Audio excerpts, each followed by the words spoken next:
Good afternoon, good evening, and good whenever. I think I hit all the bases. Good early morning. Some people watch us at 3 a.m. in the morning, and there's times on. I'm amazed that they watch it live for that, but thank you for doing that. Welcome, everyone, to This Week in Hospitality Marketing live show number 296. With me is the slightly allergy person, Mr. D. He has already warned me that there might be occasion where either the camera's going to fly off the desk if he sneezes before he can turn it off, or he's just going to be popping in and out because he's going to have to sneeze a lot or something. It could happen. Or, we could do something really cool and just I can sneeze right at my camera and let you get all the debris. Wow, 3D. Wow. Yeah. No. I'm thinking, maybe not. I don't know. But anyway, as always, thank you. And now, hey, Miss Adele Gutman, how are you this morning, afternoon? Wonderful. Thank you. It's a beautiful day in South Carolina. It is. Actually, these past few days have been stellar down here in Florida. The humidity's been low. The temperature's been moderate. It's just nice. It is. And, actually, it kind of lends itself to something of what I was thinking about because Robert sent that list out and wow, my God, it's Mr. Tim Peter himself with the super stylish jacket. You said his name and he showed up. It's like Beetlejuice. I'm like Beetlejuice. Exactly. I was just saying, we were just saying how glorious the weather has been these past. Adele has been coming. It's beautiful right now. And I was saying it's kind of lending itself to a little bit of what Robert sent out on the polarity of people's opinions stuff, and the topic that I kind of threw out as a starting thought of like quit freaking prognosticating, forecasting, and reacting, and just do good planning. Be optimistic, but by the same token, be realistic and not get crazy with this roller coaster ride. It's kind of like, I feel like we've been kind of like spoiled children. We're always used to somebody walking in our door, and then COVID hits, and as tragic as it's been, and as beyond precedence that it's ever been, and there's nothing good to say about it in that sense, is we're driving ourselves nuts. It's like sitting by a phone. I'm going to show my age. Sitting by a phone on a Friday night, wondering if I'm going to go on that date I was hoping for, Tim, I know you've never had that experience because you were always on the other end going, I don't know. Should I call him? I don't know. Well, the problem was I was always having to tell them that I had to wash my hair. Hey, you had hair back then, dude. You were crazy good with the hair back then. He was in a band. He had groupies. Oh yeah, you had groupies, man. No, you know what's funny? You know what's funny about that? I was in bands, but you know what's funny about that is I was a guitar player, and guitar players don't get girls. Drummers get girls and lead singers get girls. Guitar players get other guitar players. Like you find yourself surrounded by guys. You step off stage and people are like, "Hey man, that lick you played in the third bar just before the bridge of what was that like? Was that a minor pentatonic or was that like a blues scale?" And I'm like, I want to go talk to girls, man. Wait a minute. I heard that only bass players got girls. Am I disillusioned by? Yeah, bass players get girls. Bass players get nobody. I like that picture of you on, I think it was your honeymoon night at the Driscoll Hotel, which I assume is in Austin, Texas. A great street for music. That is. Why were you there? Were you living there? Were you studying there or working there? We were living in Texas. We were living in Dallas, and we decided. So my wife and I eloped. Actually, we decided. Tammy was repping the Driscoll, and we decided on a Thursday morning that we were going to get married. And so she called the property and said, "Yeah, my fiance and I. We were already engaged. We'd been engaged for a while, and I won't go into the whole long story, but we've been engaged for some time." And she called the property and said, "My fiance and I are looking to get married, in the next week or so. Is that possible?" And they said, "Yeah, come on down." They put us up in the presidential suite, and we had a couple of friends, my wife's sister and her then husband, and they were our witnesses. And then we literally just went up 6th and Brazos all night drinking and watching live music, and it was fabulous. See, that blows my whole story. I was floating around that you got her drunk, and it was just so you woke up married. And man, it takes away all the bad stories I throw about you. That's how I got engaged. I had to get her drunk to get her to say yes to being engaged. Hey, you bring but after a while, she was like, "Well," I said, "Yes, it's a nice enough ring." It was the bring up something nicest interesting. $295 ring that an unemployed musician could afford. So. Yeah, and they're the most magical rings. Honestly, it is. Well, it was nice because it changed colors depending on how she felt. I had one of those rings. Okay, no, you bring up something interesting. Austin, Texas, Nashville, Memphis, New Orleans. I can actually say those are 4 burned in my head moments. The magic of walking down a street where literally it's this amazing music drifts into this amazing music. It's not about the drinking. It's the amazing. I was stunned in Nashville that I'm sitting in some little dinky-doo bar and the music of the person that was only on for a half hour, because God knows there's so many people waiting in line to go get on stage, was as good as anything I ever heard on any album. Oh, yeah. It's insane. The people that are out there are talent. So to make this about hotels for a second. Oh, so hey, I'm just going down music memory lane here. Oh, and I will, but I also don't want to take over the show and just reminisce about great bands I've seen. But I do think that this is something I would watch as hotel marketers, as hotel rep managers, etc. There's a lot of people who are very big music fans out there. There's a lot of people who haven't been able to see their favorite acts for a long time. Yeah. And I do think you're going to have a mini bump. I don't think this is going to be the hugest trend. I don't think this is going to be the biggest thing, but pay attention to what shows are coming into town and promote, the big shows or the little shows even, because there's going to be a lot of people. And there are going to be others also who are going to go places to see people play that they haven't been able to see for the last, year plus. So be aware of that kind of stuff. When you talk about promoting hospitality marketing 101, right? You sell the destination first. Mm-hmm. One of the things that you need to sell in the destination is what events are happening and the like. So be really conscious. And it doesn't have to just be music. It could be, touring theater. It could be comedians. It could be whatever. There's going to be a lot of folks looking to get out and see things, some of whom might be your local community and might be willing to get in the car and stay overnight because they want to be downtown near the arena, the theater, the whatever it is. That is a huge opportunity to build content on your site, to answer questions for your guests, to show that you're a great place to stay when you go see whatever it is that you, the guest, want to see. Do I think this is going to drive, a 40% lift in revenue? I don't. Do I think it can help you gain some share relative to your competition? Do I think it can help you bring some additional people into town and maybe fill some nights that might be a little softer? If you have somebody who's playing on a Wednesday night or a Tuesday night, which might be a softer night if you're more of a city center kind of thing. I do. So I think there's some real advantages there to be focused on what's going on in town that makes it worthwhile for whether it's somebody coming from out of town or especially people who are local but might consider staying overnight in a property, while they're there. It was certainly huge at Hotel X Toronto, which had Budweiser stage just across the street. And local people absolutely wanted to make it a special occasion and have dinner, go to the show, have a lovely night in the hotel, go to the gym in the morning, have brunch. It's a great kind of business to have, and it's surprising how local people could be. And yet we'd also see people from all across the United States come to see a musician that meant so much to them when they were younger, and it was like reliving their youth.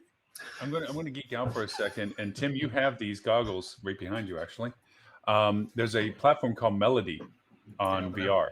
Have you seen that app, Melody, yet? I have not. Okay, you would thoroughly enjoy this. What they've done is they go to artists, popular artists right now, and they put 360 cameras all over the stage and with the band and out in the audience. Sure. And you pick which camera you pay to go attend the concert, and which is the key element to this thing, and you pick which 360 VR camera you're at. So you can be right next to the artist on stage as they're singing to the huge audience. Okay. That's cool. And you can be right next to the bass player. Hey, you know, or the guitarist. Yeah. No, bass players get nobody. Melissa said Right, it. yeah, Melissa already pointed that out. But you can attend the concert in any direction you want. So I think, I mean, just going to prognosticate on this. I think there's going to be a larger surge than this is all going to happen, and people are going to say, "Gosh, I want to go there, but I want to go there too. I want to do this, I want to do that too. I can't do it all at once." There might be this hopeful emergence where people are going to collaborate with the bands, or the bands will do it themselves, where they do not just VR. That's kind of niche by far, but just record their concert in a way that allows people to see it and want it, and so that they can catch up with them at a later date. We've already seen that technology has been pushed out where Jimmy Buffett, I mean, he has his Margaritaville TV. He's rehashing old concerts and doing virtual ones. And we saw all the artists when this first hit. They were doing their own virtual acoustic jams at home, whatever it was. So, you know, everyone's going to want to do these things, as we said, but it also can be helpful that if you can feature that, because we have all that, like the Amazon walking tours and stuff, people are wanting to be a little bit more engaged with their decision process. And that might be an added part to it. So, and also just from a marketing point of view on Twitter. Oh no, please. One of the filter things that are amazing is you can pick genre of musics and down to the artist, and you're really targeting people that are very specifically interested in either the genre type of music, or the artists themselves.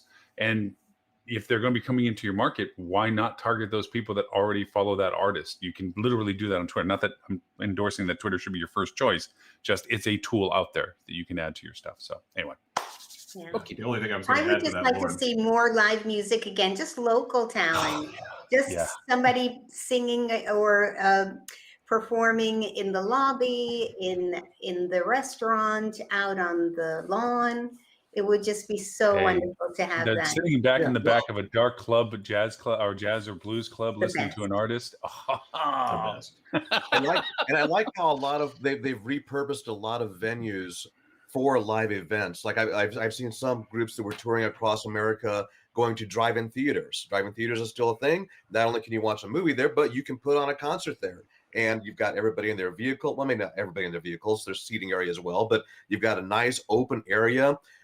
Huge parking lots at conference and event centers. You've got a parking lot that nobody's filling. Set up a concert there. Why not? You've got space. So there's a lot of reusable space out there. Yeah. Well, the only thing I want to add to this, and I don't want to be Debbie Downer at all by any stretch, because I think we are in for a huge boom this year. I don't think I'm alone in that. I think we are likely to see, especially in the back half of the year, a really positive recovery, broadly speaking. But since we're talking about the music industry, the one thing that I am aware of and have heard, this is not my area of expertise any longer. I do have friends who work in the industry. And this is something that will resonate with hoteliers listening to this, is that there is a challenge that the music industry is talking about, because nobody's touring yet. They don't know how big an issue it's going to be, but it's being talked about. Is just as hospitality is looking at some labor shortages and the like, there's concerns about roadies and road crew folks who have found other ways to make a living during the pandemic, and have found that to either be, if not better paid, benefits and more stable, and they're be able to be home at night at every day and things along those lines. So nobody knows how big an issue this is going to be yet, but it's something that they're conscious about, of when bands start touring and start getting out on the road again. And when I say bands, when anything that requires a tour, when anything that requires, road crews and the like, and that includes, touring musical theater companies, it includes, in some cases, comedy acts or things like that, plays, etc. There is some concern about, will they have a tough time finding enough labor to actually be able to mount all the shows that they normally would do in a given year. We're going to have to see. This is not this is definitely going to be a problem. I take that back. Everybody's pretty convinced there's going to be some challenge there. What nobody's sure about is, what is the scale? Is it a 5% problem, or is it a 45% problem? Well, you're sure there's brain trust that's been lost out of that. You might be able to hire another warm body to lug a crate, but you're not going to get that person who knows exactly what the heck they were doing before all this. But where does the crate go? You've hit on something that's probably going to be profound for a lot of people. This whole shifting of economies of people's job choices based on what has come from all of this. Mr. Cole, how are you, sir? I'm doing well. Thank you. And yeah, and I was going to say on the concert end, a lot of those folks who are just, lugging crates and things like that and road boxes, they're local, right? I mean, the guys who are really like Correct. rigging the Rigging light, the lights and running the soundboard. those guys are the pros who are really knowing what to do. right. And then there's a whole mass of other people do it. But speaking of large events, I went to a basketball game last night. I went and saw the Bucks play the Mavericks. And Ooh. 18,000 seat arena, probably with 3,000 or 4,000 people in it. Spaced out with straps. I mean, straps around the seats. So there are 2 seats here, there are 2 seats there, there are 4 down there. It was pretty interesting how they did it. And people patrolling saying, "Get your mask on," not just like, "Oh, you're in your seat, you're fine." And I mean, for 3 rows in front of us, there was nobody. Right. I mean, it was really, really spread. What an awesome way to see a spread out. basketball game, though. That's Oh, it was no lines and things like Right. that. So, Robert, how many times did they fantastic. tell you that you weren't on the team and get out of the benches at on the side of the court? How many times you came Well, down there? that's great. Yeah, but I mean, and talk about resisting the temptation. All the seats down, and in Dallas, they'll get $700 a ticket. Easy for prime seats for one of these games. None of those. I mean, we're talking first 30 rows empty. Courtside. All the seats that are certainly courtside or behind the basket, completely empty. I mean, Mark Cuban sitting down at one thing, kind of just behind like a little bench, but there were like four or 5 people. A couple. Maybe a photographer or 2, and Cuban and some other folks. They handled it really very, very well. So, unlike the Texas Rangers, who decided, let's get 40,000 people in here without masks, and what the hell, right? How's that working for you? I apologize. I apologize for the pure digression, but since we started by talking about me getting married in Austin, we lived in Dallas 27 years ago. We've been married 27 years. Robert and my wife worked together at the time, and we actually. It's funny how times have changed. We saw the Dallas Mavericks play the Phoenix Suns with Charles Barkley. When he was with the Suns, and scalped tickets.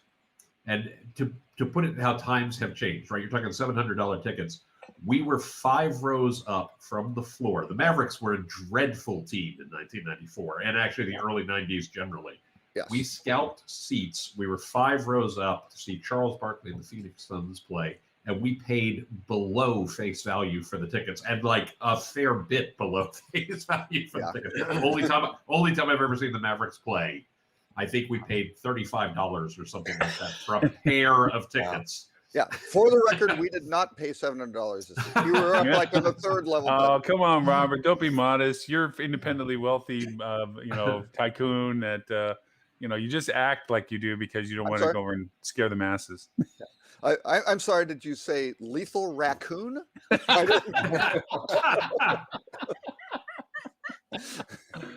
Mr. Dean, I think we interrupted you on something. Please. Oh, no, I was what we were talking about earlier about the labor part of things really segues and attaches very nicely with one of the articles that Robert had in his newsletter, talking about why we're thinking about the recovery all wrong. And they brought up one of the points of that. Now that we've learned to work with a reduction in staff and costs have gone down by 30% on my labor force, at a corporate level, you have a lot of people saying, well, look, see, now we saved 15-30% on labor. Now let's get our profits back, but not change that part of the equation, right? So let's keep on saving this money and make more money. And that's a typical reaction that you see when you go through turmoils like this and changes like this. And let's take it the opposite way around too. If you think back to when fuel prices were at $5 a gallon, and so all the airlines added on fuel surcharge fees to cover that. Well, gas prices went back down again, at one point even down to $2 a gallon. Did those fuel surcharge fees ever come off? No. And so, we get into these habits where we say, well, we could do it. Let's keep on doing it. Not necessarily the right answer, but from on a profit and loss sheet, it sure looks good. Yeah. Well, when people, I think that there are some things that really can go that maybe cost a lot of money and really don't bring that much to the table. I personally never have anybody coming into my room every day when I'm staying at a hotel. If I'm staying for a week, I'll maybe have one time in the middle. that I will, or if I'm staying for longer than that, I'll just do it weekly. It just depends on the situation. And I think that mini bars can go. Just give me an empty refrigerator and Yes. give me access to something I can buy that's what I want, that I can put in that refrigerator. But when you just take things away and you don't provide good alternatives, and you don't maybe invest that money in something that is going to benefit the guest experience in a better way, then guess what? Go ahead, Hilton, knock yourself out, because then the boutique hotels of the world are going to outshine you left and right. You know, Well, you Yeah, guys- they are taking advantage of it to make things better, right? Which we talked about last week, right? That was, great, transformative moment. How can we really improve? What they're looking at is how can we improve margins and things like that, which you can. And the airline industry, case one, right? It started with an olive on the top of a salad at American Airlines, where somebody went to Bob Crandall and said, we can save $187,000 a year because nobody flies for the basic olive on the salad. And then all of a sudden they said, oh, wait a second. Nobody flies because, and how do you cut back, through the skin, into the muscle, down to the bone in some cases, and you wind up with Spirit Airlines. Right? So we can call that patient zero. But That's our the patient thing is zero that now. they weren't eating the olive on the salad. That's why, they identified something that Right. they were paying for that nobody was really interested, or that a limited number of people. But Many people. and that kind of- Actually, I pick on Spirit. Should really pick on Frontier. Frontier used to be known for like its steak and lobster meal service. They had outstanding foods in the 80s, right? But, now, this kind of, go ahead, Tim. I'm sorry. Go ahead. No. All I was going to say was, there's a place for. Let's use the airlines. I won't pick on any hotel brands, right? There's a place for Spirit. There's a place for Polaris, right? Yes. Right. There's a place for. the fifth circle of hell. You're absolutely correct. but they're filling a customer need and things like that. What you need to do, and I think Adele is 100% right. You need to be thinking about, where do we fit? Who is the guest that we serve? Who's the customer that we serve? What are their expectations? And are we doing things that enhance those expectations and deliver on, extending those expectations? Or are we doing things where, we're taking something away or adding a cost that makes the experience worse? Spirit, their promise is, we're going to get you where we said we're going to get you, right? We're gonna give you nothing that you don't pay for, right? It's right. It's Greyhound for long distances, right? And there's nothing wrong with that, as long as A, that's what your customers expect. Yep. B, you deliver on those expectations consistently. Don't get me wrong. I'm not defending Spirit. I wouldn't fly Spirit ever, given the option. And the duct tape around the armrest is, as long as that holds together, you're good. So, yeah. But my point being, I'm not the target customer for that. Right. And that's okay. It's about, what does your customer expect, and are you making changes to help your bottom line that make the experience worse, or are you making changes that help your bottom line and make the experience better? It's not an either or, it's an and, right? And as long as you do it the correct way, you can charge for things. I would have no problem with a 4-star property or a 5-star property saying, we don't do daily housekeeping.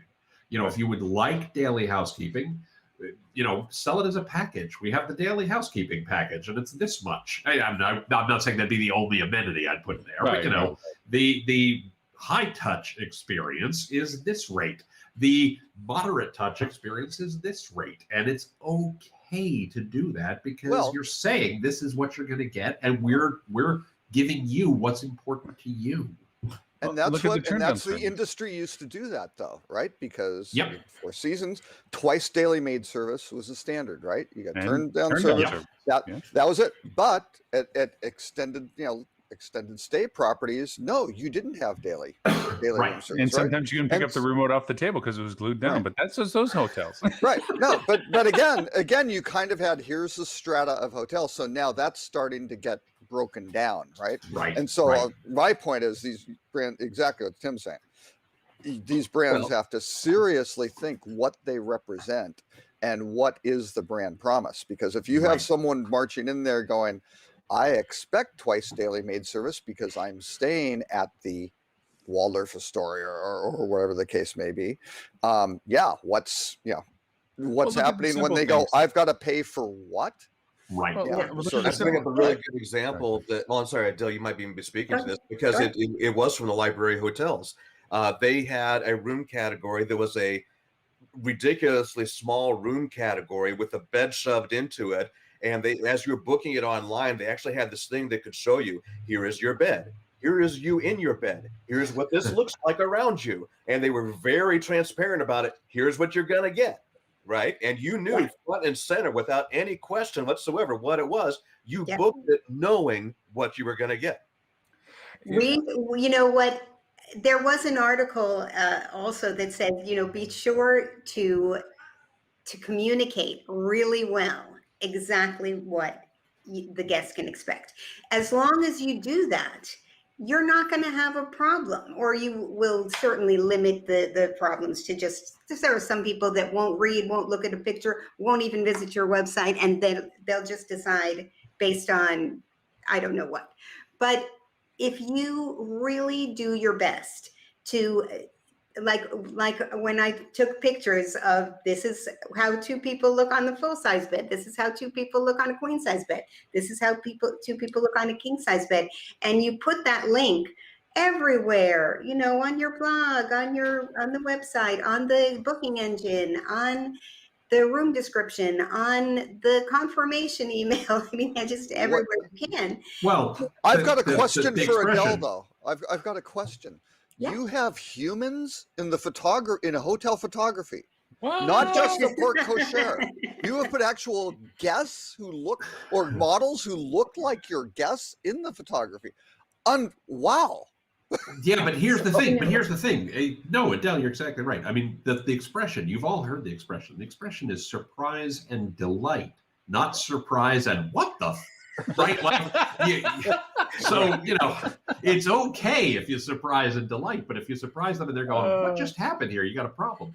I have a great, and Robert, I owe this to Robert Cole. I'm going to tell you this flat out. I owe this to Robert Cole.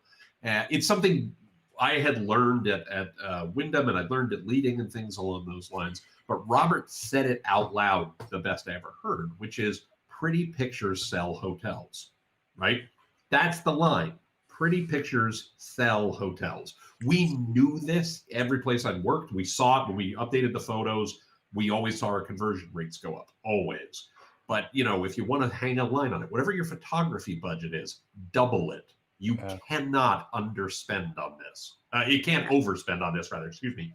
But when I worked, one of my first consulting clients, they had, and this gets right to what Adele's talking about, they had a problem where they were getting a bunch of negative TripAdvisor reviews about certain things that happened on property. And for all kinds of reasons, I'm going to keep this anonymous. And they had a bunch of things that people commented in the reviews about how much they enjoyed the breakfast and how much they liked the staff and how much they liked certain areas within the property.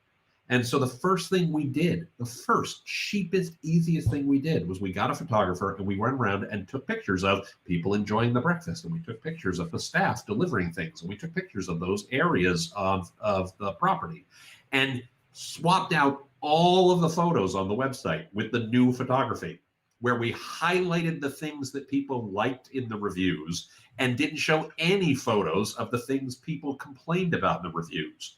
And A, their conversion rate went up, and B, the quantity of negative reviews went down. Right. Because they started getting reviews only from people who went there because the photos showed them what they were going to get.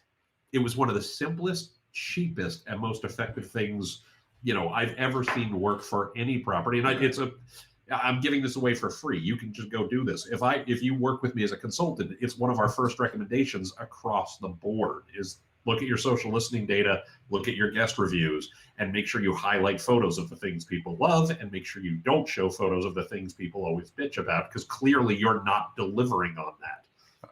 I'm already Yeah. sending a hate mail, Melissa, so that you know from bass players with your comment. I'm just letting you know.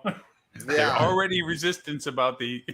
Yeah, hang on. As a say a former bass player, I mean, what are you talking? People like Sid Vicious? What? I mean, people with personalities like John Entwistle. Maybe There's a on bass Fleet. player too. Look, Yeah. Is there a guitar touch? Although to shoot, told me that actually Flea seriously to didn't shoot get her down, Paul McCartney. I don't know. So, Flea from Red Hot Chili Peppers got all kinds of girls. I'm sorry. Flea, yeah, Flea, you know. exactly. Hey, I there want is to a. go back to what Tim said, because Oh. I sometimes would show pictures of things that some people would find negative. And Right. I showed it as, Transparency. What it is in a photojournalistic way.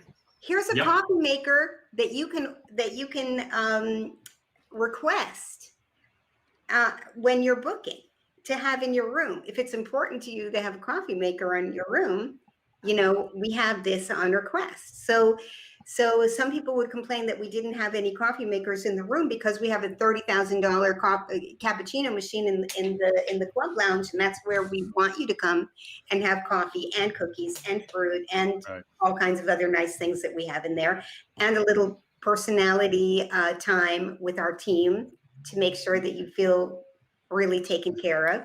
That's what we wanted. That was what we were selling. But if you wanted this, we have it for you. So we also thought about the negative reviews and said, how can I use photography to better communicate with those people that, while I don't have this, yeah, I do have this. Or, I'm always saying that I actually took a picture of the window facing the brick courtyard I've with seen the that.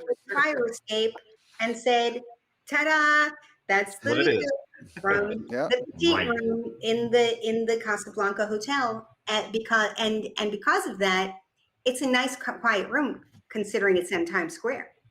So I wanted to. I'm militant about the photos, and I say militant because I'm actually driving apps down my clients. I'm pushing them hard. Let's put it that way. And one of the platforms is EditMade, where it's a functional tool that they've given to their teams to help them get images that the team can provide. It's a mobile app. They go over and take pictures. They say, this is Lauren, this is my email, and this is what the video or the picture is that I took it of, and it throws it up into a queue that the authoritative people can look at and say, oh, we can use that, we can't use that, or we're going to use it for that, or whatever. The second thing, which I'm just now playing with, is just so cool. It's called FOAP, F-O-A-P. And what it does is you solicit all these people anywhere in the world that have signed up with this to say, I need pictures of the Indianapolis airport. And they get rewarded. They submit them. And if you choose to use one of them, they get rewarded for the fact that you use their picture. They get money. Okay. And you can incentivize them on top of that by saying, again, I'll add an extra $50 if I use your picture. So you get, if Ed was here right now, he'd be very upset with you because I know, because I'm throwing tools out, right? But no, because Flip 2 is an outstanding product for sourcing photos socially from your guests and the like. So I would also throw in this isn't an or conversation where it's like, because I have clients I'm constantly asking, please, can you just walk down the street and take the picture of the Korean restaurant? Just do me that favor, would you please? Right. And I can't get some pictures that I know would help with our content strategies. So I've literally gone over and said, hey guys, FOAP, you're in Vancouver. Hey, I need some pictures of the following, and I'll reward you for such and such. I'm getting submissions. I'm like, this is the coolest freaking thing. It's like having little baby photographers wherever you want them to go, And I'm like, because I love influencers and everything else, but it's up to their tailored messaging as to what they pick, and Robert, you're an expert when it comes to influencers and how you use them and everything. And I'm trying to get the client to go over and give me content. That's where I'm using things like EditMade and asking them to submit pictures. And we're giving it now to guests even. It's like, hey, you want to share some pictures of your experience with us? Use this app. It's a QR code they scan. It throws it right on their phone, and they can use it for when they take pictures. It's just it's an HTML one. So anyway, but it's pretty cool platforms. But the photography, I'm like, wow, I can actually just have little photographers wherever I want to now. So far it's been working out good. I'll let you know if it keeps working out that way. But it's kind of like a startup version of getting custom photographers. So you're not buying stock. That's the thing I'm pointing out. It's like stock photography is great for some stuff, but so is it being used by everybody else? But anyway, that's it. The influencers are a great source of photography if you agree with them in advance exactly what you're expecting. Hey, I want a picture that's about our club lounge. I want a picture that's made in our maybe in front of the hotel with the sign showing Times Square or whatever it is that's near me. I want something from the rooftop. I want something, you know, things you can walk to in the area, whatever it is that you want. I want something about the breakfast, wine and cheese, etc. And if you say, I don't want a picture of you, I want a picture of breakfast, and you just maybe 15%, maybe 20 maximum is you. You know, you are just the dressing on that picture. Because I also look at what work that they had before. Because if the pictures are, most influencers like to take pictures of themselves, not themselves as showing a human being enjoying the experience. Right. It's framed like this, and you can't see anything behind them. Yeah, exactly. Yeah, that's just not helpful. You know, and I tell them exactly what I'm trying to communicate. And I make the agreement that I'm happy to have you here and I'll provide you with these things. But in exchange, you're going to give me, you know, 10 pictures back that I have license to use, you know, on social media, on emails, on any kind of marketing that we do. And of course, I'm going to tag you, or I'm going to put the little in the photo. I'll put at whatever it is. This goes a little bit to the core. What we're talking about is we're kind of the theme of the conversation is that we're learning how to centralize and also cost down some things that hotels are looking at now, going, how do I do this differently? I mean, one thing I want to throw into our earlier dialogue about it was, if anything hoteliers have learned is that there's centralization aspects that can happen. Revenue management, marketing strategies can be moderately consolidated, if not totally consolidated, in a more effective way. Because it's always been an argument, if you take somebody and put them at a property. Now, obviously, scale and size of property has a big factor in this equation. Obviously, large scale resorts and hotels do demand on-property presence for a lot of things. Revenue management being one of them. But if you can take somebody and allow them multiple unit, if you have that capacity of multi-units and you have multi-unit capability, you have a broader perspective of influences and successes where something was discovered in one property that can be adapted and used for another property. That's a talent that happens only from having that kind of level of perception. Again, caveat being, there's plenty of properties that require firsthand, hand on the tiller, I'm focused on this property personage. But services like, well, Lily's not here, but that's a good example. You know, Dean with the meta-search thing, there's you don't need somebody sitting in a chair occupying payroll to doing a thing sometimes if you can maybe bring up somebody from another perspective. And I'm not trying to just endorse and say this is what you should do, but it can be something to look at and say, can I maybe bring somebody in that can have an overview perspective on my property? My understanding, though, with Dean's meta-search approach is if it's a 5-star resort, he needs to stay there for 1 to 2 weeks. True. He does have this criteria to really get the meta-search stuff right. Understand the persona. Yes. Feel the place. Feel. Yeah, I do think you need somebody on property who cares about what it is that you're doing, but you don't necessarily have to hire a genius, you know, like Dean or Lily or whoever. You can have someone that person works with. Yes. And because they have that level of experience, they're kind of training and bringing that person along and showing them what's important and showing them how to make great decisions. You don't need to, you know, every hotel doesn't need to have the highest level of expert inside, but they do need the highest level of person. Which is something that some of the large agencies are having to figure out now has to change, because a lot of them were like, no, that's our secret sauce. We do it for you. We don't show you how to do it. We're going to handle this. And if you don't keep us paid, we're not going to do it for you. And you don't have anybody that can do it instead of us. Right. That has to change. But unfortunately, some of the larger houses are still operating like that. Proprietary platforms, proprietary service profiles, proprietary programs. things that if you pull them out, you're going flat. There's nothing that you can control that they were controlling before without rebuilding things. So, which is what makes Melissa's job easy to sell against those. Right. Anyway, Melissa, yes, we have the privilege of having you on today. This is cool. Thank you for Just jumping here in. to provide a smiling face. You brighten up the place between, yeah. Tim's normally the eye candy here. So. Yeah, Tim's normally the eye candy. Which really speaks to the problem that we have. We have broad baseline standards. Exactly. But first off, Robert, compliments to your list. I really, truly enjoyed your list that you put out this week. One out of every 300 or so. Even a blind pig can find the blind squirrel sometimes. can find a nut. That's right. No, the article, the headline article that you had about the polarity of perspective. Oh. Just I sometimes think we're in, because I was thinking literally this whole week as I was doing the Clubhouse stuff and things, it's like people are just, oh my gosh, we got to plan for, I'm thinking it's going to happen in July 14th. No, it's going to happen August 30th. No, it's going to happen September 12th. And then it's like, well, wait a minute, I got to get ready for this. It's just like, stop, just do good planning, adapt yourself and make sure you have contingencies and variations, spectrums of answers to things based on how they may shift or move, and quit trying to figure out that you're the first kid on the block that knows what's going to happen next. Well, anyway. Lauren, I'm gonna shamelessly self-promote, as I sometimes do. Please do. I've shared this article the last 2 weeks. I will post it again in a moment. But I wrote a thing for Hotel Recovery about 6 weeks ago, specifically about what adapting to an agile mindset is genuinely about. Remember that article? And the reason I keep bringing it up is,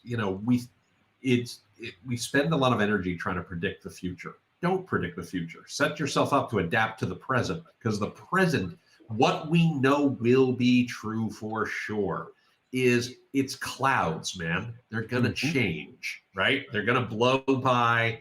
New clouds are going to come in. Some of them are going to be really good. Some of them are going to let the sun shine through. Some of them are going to be kind of awful. And what you want to do is set yourself up such that, you've given some thought to what are the varying scenarios that could occur. What do we do if we're up 10%? What if we do if we're down 10%? What if we do if we're up 30%? What if we do if we're down 30%? And it doesn't mean that you're going to get it exactly right.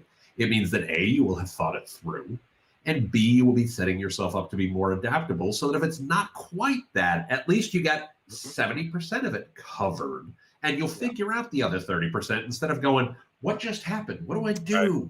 Right? Like, that's a terrible play. If we've learned nothing over the last year, that is a terrible thing to put yourself in. So why not set yourself up to be in the right position no matter what happens? I'm going to flesh the bushes out with Stuart and quote Yoda by saying, "Clouded the future is."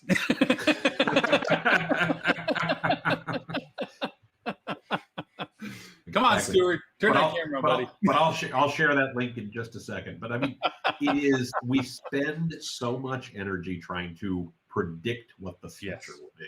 And it's not the best use of your time. The best use of your time is learning how to be adaptable to whatever the reality is. It's funny because, obviously in relationships, you always want to be ready for whatever comes along and so forth. And you want to be like, no, I planned for that. Or no. You always want to be that person that's like, I already had a plan for that. We're good for that. A lot of times it's more like, wow, that was pretty interesting.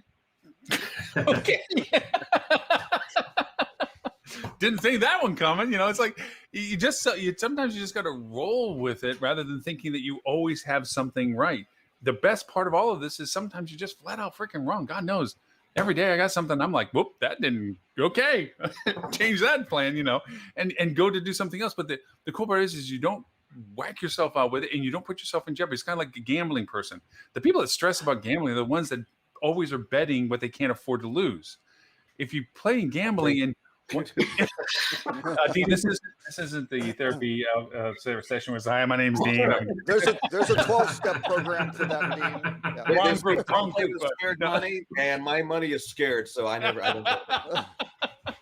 But I always was of the mind. It's like when I would go play, I played for fun. It was fun. But if I was fortunate enough to make the money back that I started with, that went off and was done.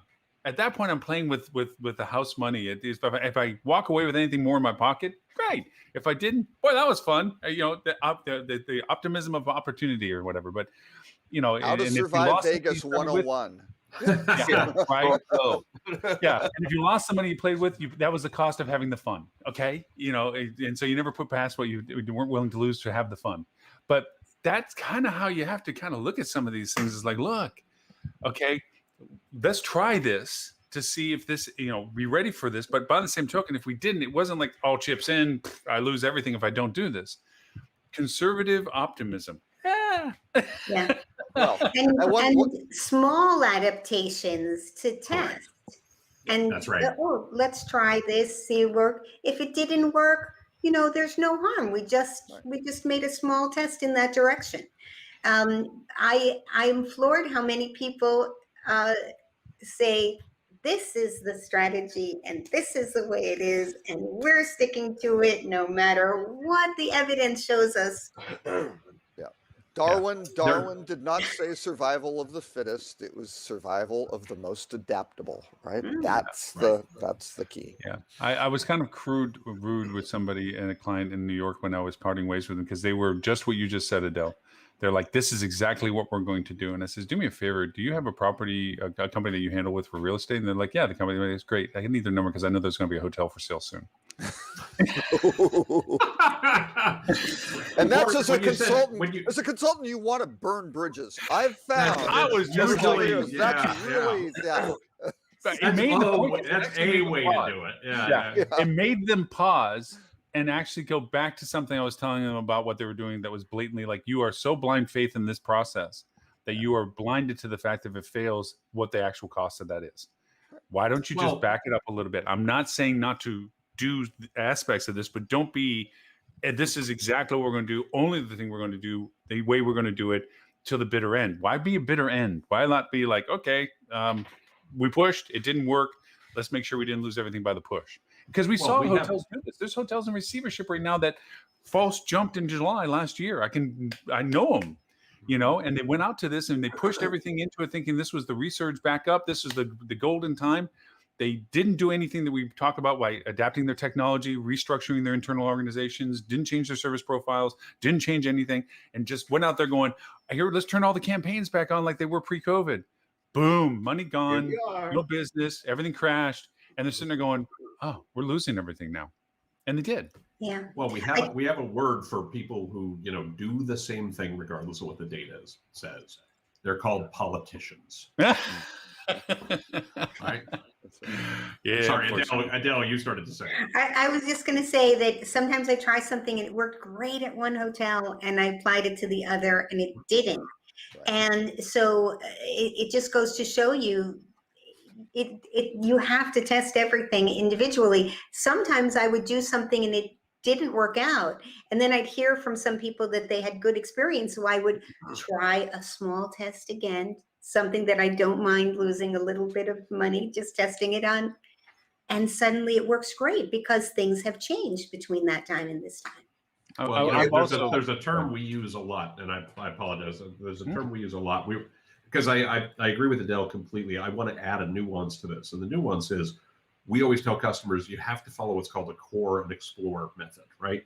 70% of what you do, 75% of what you do, 65, somewhere in there, isn't going to change very much, right? Mm-hmm. That's your core. That's the stuff you stay locked in on, right? But you also have to say there's 20% of our budget, 20% of our time, 25%, whatever the number is. And it's going to vary a little bit by hotels based on your risk tolerance, based on what your economics are, based on, what your operating structure is. There are things that come into that. But you have to have some budget that says, this is for testing. This is for the explore. So think core and explore, right? What's the stuff we're always going to do? What's the stuff we're going to be trialing? And we all speak in very Melissa. Okay. I was going to say, I'll give you a prime example of how things changed. A year and a half ago, if we had clients running Facebook ads for direct bookings, I would have said, not going to work. It's not going to happen. Today, we're seeing real revenue coming from Facebook ads. And I don't mean from Facebook's attribution of a 30-day view through. I mean Right. real showing up in your analytics attributed Direct response. actual traffic Yeah. revenue with Yeah. a good ROI. Is Yeah. it bajillions of dollars? No, but it's more money than had they not run those campaigns. And we know right now we'll take every booking we can get one at a time. Frederick. I was going to say I'm also the goofy head that goes running in, going like Steve Martin with the new phone books are in the new phone book, because anytime I try something, that just like surprises me. And I had somebody come up to me and says, "Dude, chill.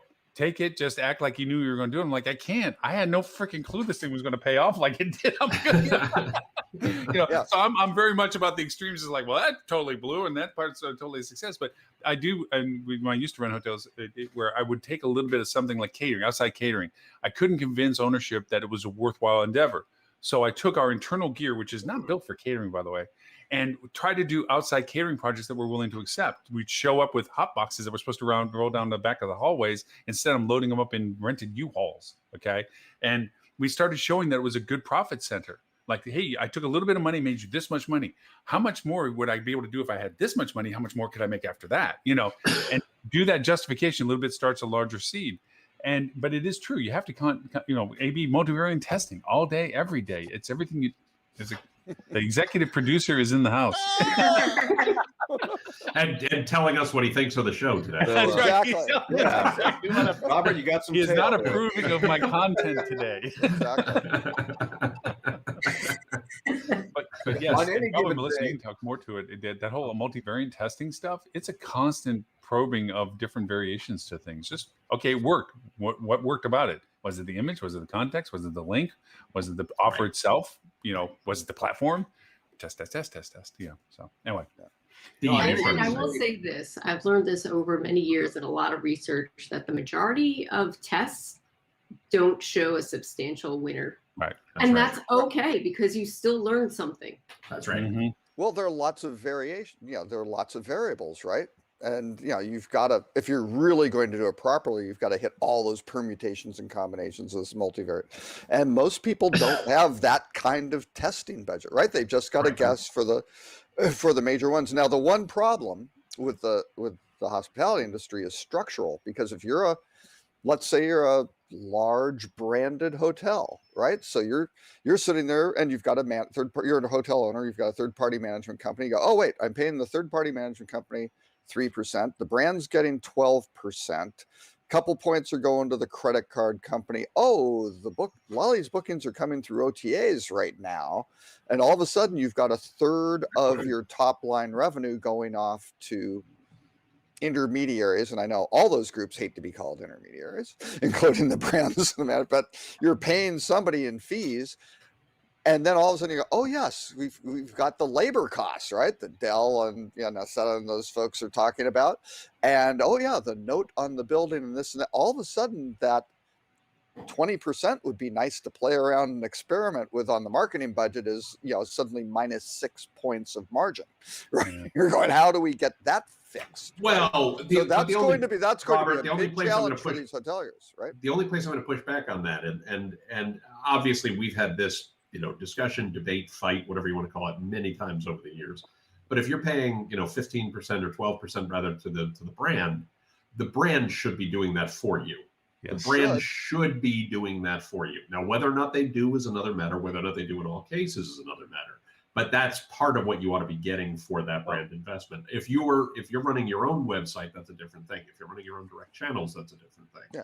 But do be aware that that's at least in part what the brand ought to be doing with some of that marketing. I was just looking at not one of the. I'm not saying they all do. Not one of the major thousands of room hotel companies, but a very large. And I normally name names, but I'm not going to call these folks out because this is bad. They should not be doing. Well, maybe I should call them out. I don't know. Go ahead. First letter, anything. Go ahead.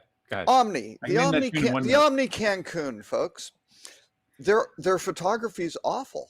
Right? The hotel's photography, when you go through it, there are no humans. Everything's empty, right? And I mean, it's very nice 1980s, 1990s style hotel photography. And the hotel is like, wait a second, what are you selling in Cancun here? right? You want people to be heading who love Omni and go, this is great, let's go. It doesn't communicate. Now, they do have a section on their website that has, basically socially sourced source photography. I would say, aside from sunset pictures and things like that, probably 75% of those shots, again, not necessarily framed properly and exactly the way you want to portray it, but those all have people in it going, here's how we're enjoying the hotel. But you look at that and you go, come on, guys, you can do something aside from showing the pool and this this high tiered thing. You kind of go, that's not why people stay there, right? That's not. I want to be fair. I want to be really fair, and I will admit I have a bias here because the president of Omni is an old boss of mine, Peter Strebel, who's a great. Oh yeah. Oh no, they do a great, and I'm a huge Omni fan. I'm a big Omni fan. Yeah. According to their Wikipedia page, and I just saw this right now, of the properties, only one is franchised. That property is in. Say it with me now. Cancun. Yeah. So Omni might be doing everything exactly right. Well, no, and working with that is doing the wrong thing. I have no way of knowing one way or the other. I have a client who's working with them, and they're saying, "Great, well, we're going to do this, because they were doing a promotion. Let's get things ramped up. We need some really good photography," and they sent about 70 really bad photos. Right. Yeah. And you just go, wow, we can't find usable ones in here that are going to communicate what you're trying to communicate in your, in why you're paying the money here. Right.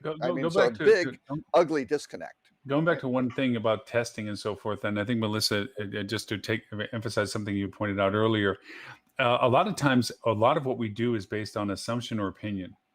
And even though testing doesn't change anything, it validates things as much as it does the variations that it creates. I often laugh when people go over and say, well, why'd they test such an obvious thing as that? Because nobody did before. It was an opinion that it did that the way everyone thought it did, and the testing validated it. Okay, now we know that's exactly happened. Thank you, Captain Obvious. But at least now we have proof that does that way. It reacts that way, or whatever was the testing for it. And that's just as valuable sometimes as it is on Discover Delta, Avinash Kaushik has famously said for years, beware the hippo, right? Yep. Where the hippo is the highest paid person's opinion, right? And I adopted what I've adopted what I've always called Peter's corollary to Kaushik's law, which is beware the hippo, especially if it's you. Right. Yes. When I ran digital for Wyndham, when I ran digital for Leading, I did not want people to do things based on my opinion, because I was right a lot of the time, but I was not right 100% of the time. Chunks of the time I was wrong. I wanted people to come in with data. Yes, you don't get to be the highest paid person in the room if your opinion hasn't been right more often than not. That's a true statement. You have a lot of experience, you have a lot of skill, you have a lot of knowledge. That's a fact, right? That is not the same as this is correct in this instance every single time. You want the data to come back and prove you wrong, because if you're the person responsible for that, or the team responsible for that, or the organization responsible for that, if the test proves you wrong, you still got it right because you know what to do now. And that's a much better place to be. On any given day, any one of us, as we're talking about advice and stats and so forth, we're making generalizations, right? Here is what generally works. Even yesterday, we were on Clubhouse. I was talking about MetaSearch on Clubhouse, and I talked about some stats. I said airport hotels over $100, we're getting a 14% conversion rate on MetaSearch pre-COVID. Now, does that mean your airport hotel is getting 14% conversion rate on Meta? No, not necessarily. Right. I mean, it's at a statistical average of these things, we're hitting that. The problem with an average, it's always wrong, right? So somebody is lower than, somebody is higher than, a bunch of them came right there in the middle. So you heard about this. There's only one exception to this whole rule, though, Ed. Ed is always right. But no, you're exactly right, Dean. You've heard about the statistician who drowned in a river that on average was 1.5 feet deep. Yeah, you're exactly right. But this adds to that we talk about. We talked about the derivatives and all these variables and everything. What does it look like for you? Because that is key to making any of this work. So I have a favorite client conversation that has happened with more than one client where they say, we're going to build a new website and I want it to look like this resort's website. Mhm. I want all of this. And you sit there and you think, as the agency that is supposed to save the client from themselves, and you have to say, well, one, we have no idea how this website is performing. We don't have their data. Just because it is in existence doesn't mean it's performing well, number one. Number two, their client is not your client. You do not have the same clientele. Can we just back up the truck a little bit and rethink, like, what are the elements of this website that you like? What is it that you think that you want? And then let's go forward on a slightly different path. You bring Okay. up a great Now wait, point. there I can think of one in particular, although there are more large hospitality marketing agencies, website development groups that do exactly the opposite. And they have they'll take a client who does a custom website, right? And that's fine. Clone it. They will templatize it and Yes. they will sell you that website Yes, Right. they will. over and over and over. And- And that's their business Yeah, model. and that's the right? thing is that Yeah, I which think is, you bring is up horrible. you bring up a great point, and that is quantifying the objective. Why do you like this goes down to that function, and what is so important about that function. And from that function, is that was something that your guests, why would your guests like that in preference to another function that it could do the same thing for you, but in a different way? Is it aesthetically correct, the way you like it? Does it speak to the audience that you demographically want to target? All those things you're pointing out, rather than, ooh, shiny, I want that, which goes to a Because lot of Lauren, the king of squirrel. yeah, well, even I have the common sense to go, is it the same squirrel I want, or just I want That's fair. squirrels? But yes, and all those things should have been topics of conversation while we had the dormancy that we had in business demand earlier. We're now at that flutter point. We don't know what to expect. I feel like I think I made a comment in the email. I feel like I'm watching a pressure gauge. Is it going to blow the tank, or is it going to lose pressure, or is it really going to run as high as it's going to be? The idea is like, stop worrying about Be that. agile. Yeah, be variant. Be What you prepared can be for either case. Yeah. yeah, because we're also dealing with some perfect storm stuff. I have some clients that cannot find staff now. They're in a seasonal demand period, and the people that have been keeping the lights on and the oil wells filled and all this other stuff are torched. They are burnt out, done. And now more than ever, they're in the 24/7 mode. Everything is a current crisis. Let's put it that way. And they're about ready to go, you know what? I think that insurance job down the road where I drive around and try to sell insurance is not a bad thought right now. That whole idea that this is just burning them out, and they're not being given resources. One, because they're being constricted in two ways. The one is that they're not being given the funding that they need, and two, they're not readapting their labor strategies at all. And I think there was an article you also pointed out, Robert, that's a fundamental shift in not just our industry, but it is affecting our industry as to how we handle labor now. How do we approach getting the resources? We touched on it a little bit earlier, but it's like, how do we get the people, the talented people, not the local roadies, but the guys that know how to do the rigging right, that they want to be around. And you're going to have to realize that's going to be a different margin of cost for your operational expense. You can't keep paying your CEO 3,000 times over what your baseline salary person is. And by the same token, think you're going to call profit margins when that person sitting on the top of the pile isn't really the strongest influencer on business success. Not the way they work. Went out for dinner I tried going out for dinner last night. And I fear that if my experience at the restaurant is anything like what is going on, if it's mimicked at all what's going on in our local hotels, I am terrified of what the reviews are going to be like going forward. So I tried to go to an oceanfront restaurant for dinner last night. How often do I go out? Never. So this was a thing last night. Drive to the restaurant. First of all, sat in traffic to get there. Trust me, in Myrtle Beach, tourists are here. Get to the restaurant. It's Thursday. This is Thursday night. It's 7:30. Pull into the restaurant, go to get a table. It's an hour and a half wait. Oh, jeez. Wow. an hour and a half on a Thursday night Yeah. at 7:30. They said you can sit at the bar if there's tables available. Well, there was a table available. Sat down, never saw waitress, waiter, nobody at any of the tables. Actually moved to the bar, never got nothing, Ugh. walked out. Was there for probably 45 minutes and walked out. Mm, Wow. mm. So, in And- fairness, and I don't know if this is the case for you, but Lauren, you and I talked last week.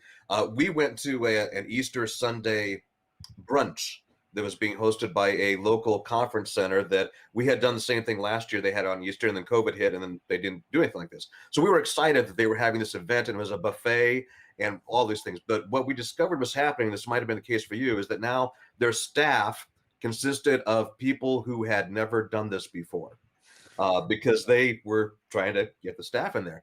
And so case in point, we got to our table on time. I was excited by that. But then we sat down. Over here is a waitress who was literally just staring at us. It was kind of creepy, actually. And finally, I'm like, hey, can we get something besides water for drinks? And she came over, and there was 9 of us at the table. And 2 of us said, yeah, 1 iced tea, and I 1 iced tea. And nobody else chimed in immediately after that. And she walked away. I was like, and my wife, by the way, for those that don't know, is from Louisiana. She's very Cajun. And so for the moment that lady walked away, my wife, of course, is staying up going, hey, back. But I don't necessarily, I do fault them, but I don't fault them because I get it. They are new to the position, right? This is, again, trying to repopulate that pool of. Well, it's not the server's fault. It is the venue's fault. Yeah. But Right. I think our patience for tolerance, we've all been tolerant, like, man, poor restaurants, poor hotels will put up with the fact that they're struggling and everything else, and these extra fees. Hey, they got to make their money back. We are trying to be patient because we're empathetic to their issues. We're very close to it. But I go back to something I used to do when I ran hotels. I loved hiring people that didn't work in hotels because they saw it from the guest perspective. Right. I walked up to the front desk. Nobody was at the front desk. I saw, oh, well, it must be shift change, or, they're down to the 1 crew after all checkouts or whatever. I made mental excuses about why the service level was the way it was, where somebody that hadn't worked in the was like, where the hell's everybody? There's nobody around the front counter. What you're doing, Dean, what we do is literally our empathy of understanding the process of what they're trying to handle. But in reality, it sucked. Yeah. By the way, It's folks, gonna I be a patient apologize. way. I apologize, but I'm going to have to bolt. Oh. As always, it is a delight to see you. I know it's an odd time. I've got Yeah, I've got a what's meeting up at with 1, that? and I gotta prep for a little I bit. put a before coin in the machine. I got more Oh. parking time. Come on. Come on, Jim. You've been doing this long enough. You don't have to prep for these meetings. Just Yeah, go knock ahead it and off. do your Shoot out the best. corners. But great seeing you all. I hope you have a wonderful weekend. I will not be here next week, but I will hopefully see you 2 weeks time. So. Okay. Hey, Tim, I'm and gonna by make the you way- smile one more time. By the way, I got my Fauci ouchie this morning. That's why you're seeing me in slightly Hey, different. cool. I'm wearing civilians Okay, today. so Tim, I'm gonna make you smile one more time. Hey, there's something wrong with these oil cans. They're faulty. Out of the same movie I just quoted with the phone books are in with Steve Martin. Remember when he was being shot at? That's a reference, Lauren. That is going over the heads of like. Yeah. That was a great movie. There's Come a lot of young people in this audience. So. Yeah, exactly. and as we all know, I'm one of them. Oh yeah, okay. But great seeing you all. I will see you all in 2 weeks' time. But have a great weekend, Mr. Tim, stay where people healthy. can find you? Where can they find you? They can find me at timpeter.com. I tend to be Tim Peter on most social networks, but for silly reasons, I am TC Peter on Twitter. But when in doubt, assume it's Tim Peter, and you're going to find me. Cool. Right. Thanks, Mr. Tim. All Always right. appreciate the time. Stay well, everybody. See you soon. Bye. Thank you. Bye. Well, with that in mind, Mr. Robert, as I did give you an earlier compliment, you had a wonderful list, and I do truly appreciate the fact that your headline was on the dichotomy of the approach to people's market of the positives and the negatives. It was nice to see that I wasn't thinking in a bubble like, man, just people, realize that there's a spectrum to this process. There was also some other tech head geeky stuff, which I thoroughly enjoyed as well, which I'm glad Well, Melissa you did. Yes. Because there's some techie geeky stuff. Did you want to bring up the Google thing, or it's dealer's choice for you? Since you were so kind in curating the list for us, what is it you would like to throw into the I hopper like of to happy? produce the list because I've actually read all these articles, so I don't know. I like to see what people like. There are a variety. I think one of the big things, though, when I put together, sometimes there is a little logic to them, or certain themes. So, yeah, you had Jan Freitag's genius of presenting the bull case for the industry, and then writing an article on the bear case, right? I like the way that was done. Yeah. Masterful job. And then, of course, you had the Hilton CEO saying these cuts are permanent, and Del Ross going, whoa, look at these structural changes to labor costs that have to happen. But then you have, basically MMGY going, hey, wait a second, look at this, travel sentiment's going up, air travel's already back to normal in some places here. It's going to be very, very interesting. But on the you want to dive down the rabbit hole of the of Google Search Console getting regex, huh? Well, Regular since we have expressions? Melissa here, brain trust of those kind of things, I'm thinking that's a great one to throw out there. Yeah, regular expressions. Boy, you can start doing more than just look at one thing at a time. What? What? Who thought these guys knew how to do math? Sort of thing. So, Yeah. No, good. I mean, I was the new Google Search Console. You can start doing more complex combinations of variables and filters to start really honing in on what you want to look at, instead of just kind of generic. Let's look at this. Let's look at that. I want to ask, is this kind of like a training wheels for GA4? Do you think, Melissa? Do you think this is kind of what we can kind of, because obviously as we get more and more blinded to the third-party cookie discussion in ways, I think other ways we're going to get more information. This is a way of creating adaptability of reading the metrics. I mean, is that something that you think, or is this just Google's new expansion of what they're already trying to do, or what do you think? I think that this is Google actually using somebody's brain and giving the consumer what they need. We're begging for 10 years. Yeah. Right? And that's if the actual user can figure out regex, which is just a skill unto itself. That's true too. Those doing interesting redirections and things like that off of websites, though, probably get quite familiar with how that stuff works. Yeah. So, yeah. Yes. I know that, the one thing that we didn't get brought up in your articles but with mostly I would love to ask about is the domain authentication thing that's going on with Facebook right now, the domain validation program that they're pushing out. It seems to be creating problems with scalability for larger organizations. For people who may not be familiar with the process of Facebook, is requiring that the Facebook pixel process is now with a verified domain. Mm-hmm. In a pixel, you have 8 events that you can create. Now, the events themselves have multiplicities as to the data that those events can be used for.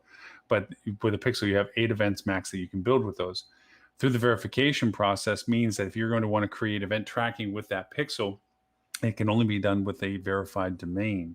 And because of that, large operations that have a mothership versus subships now create an issue of how do you allow for the individual tracking of individual businesses within an organization when there's only one verifiable domain to be using that pixel with.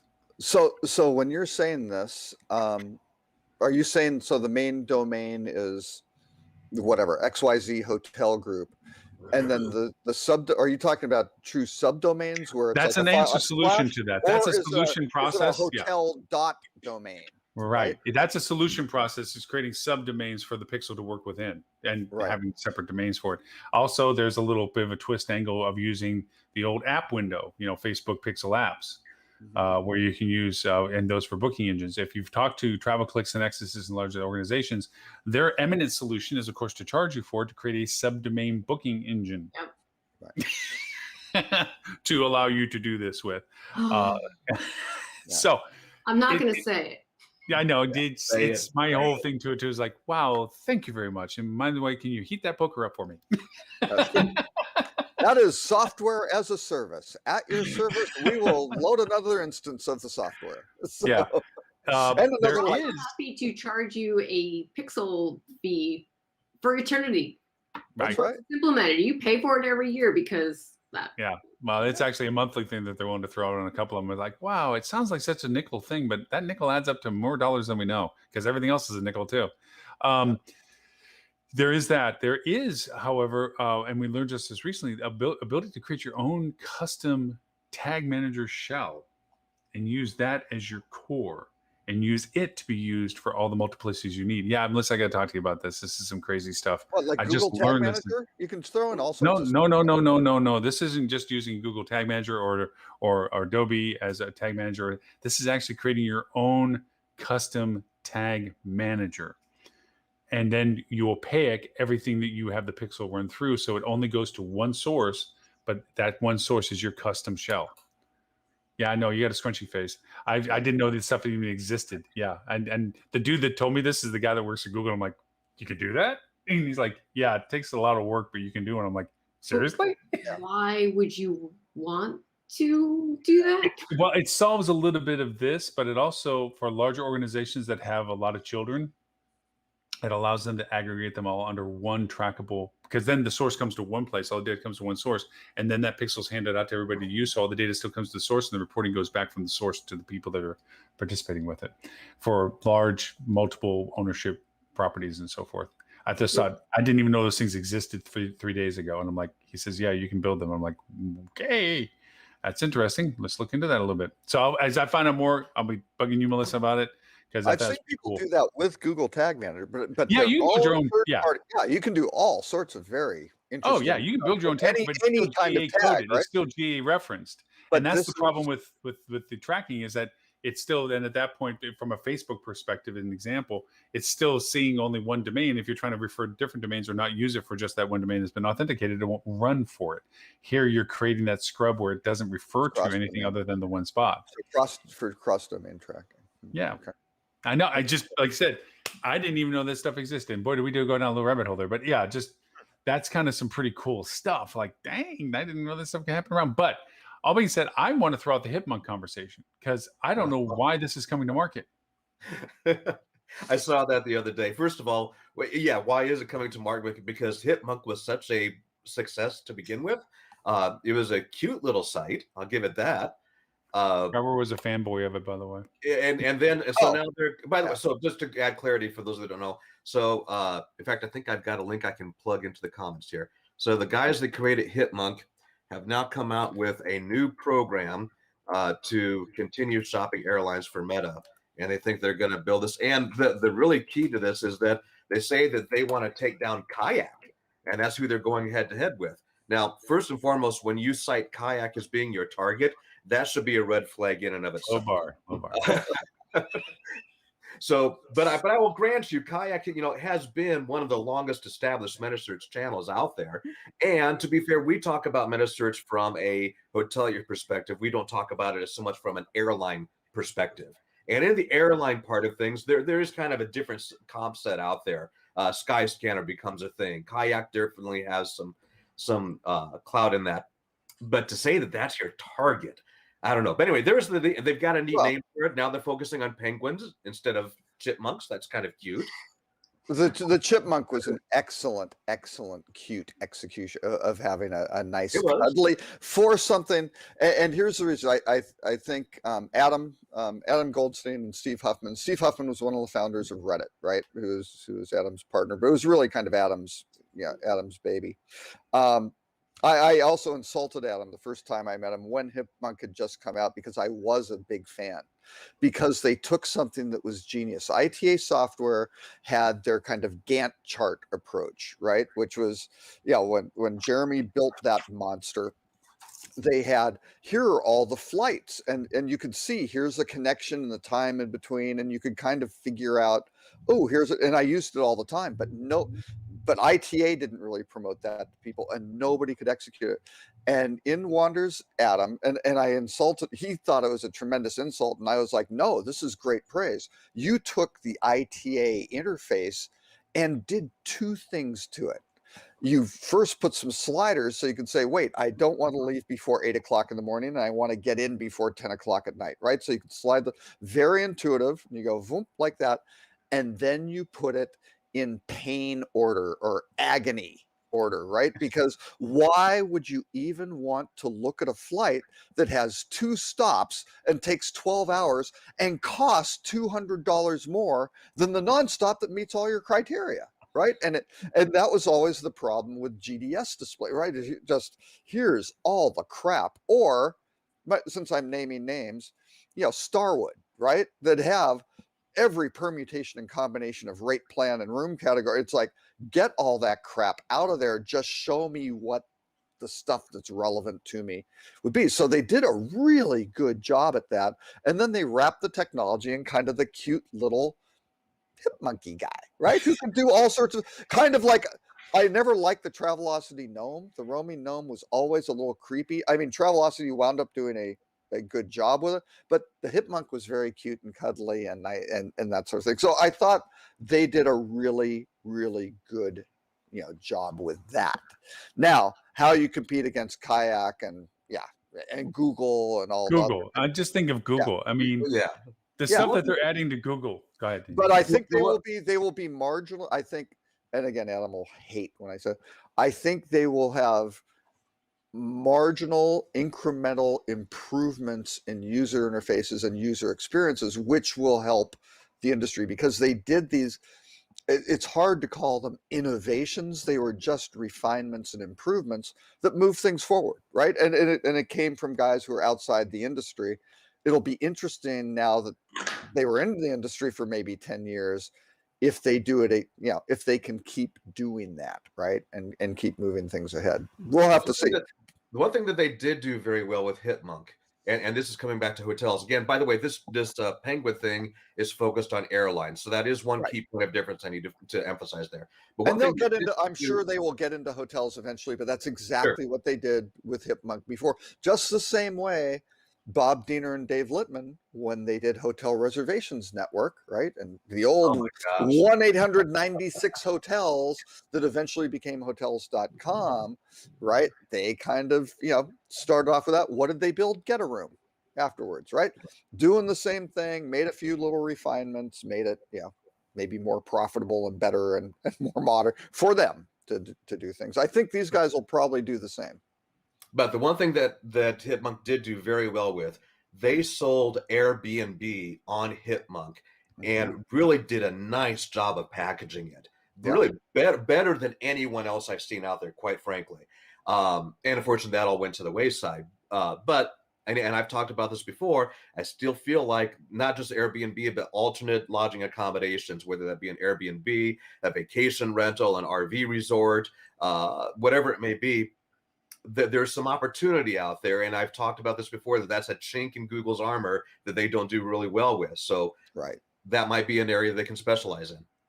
Yeah, no, and I think they focus on UI the way Airbnb does, right? They know that it's absolutely essential what is happening from a usability basis with these, with these guests, and they're all over it. That is their complete focus. How do you make it fun and entertaining and faster and better and that sort of thing, right? So they're very good at that stuff. So we'll see. I'm optimistic.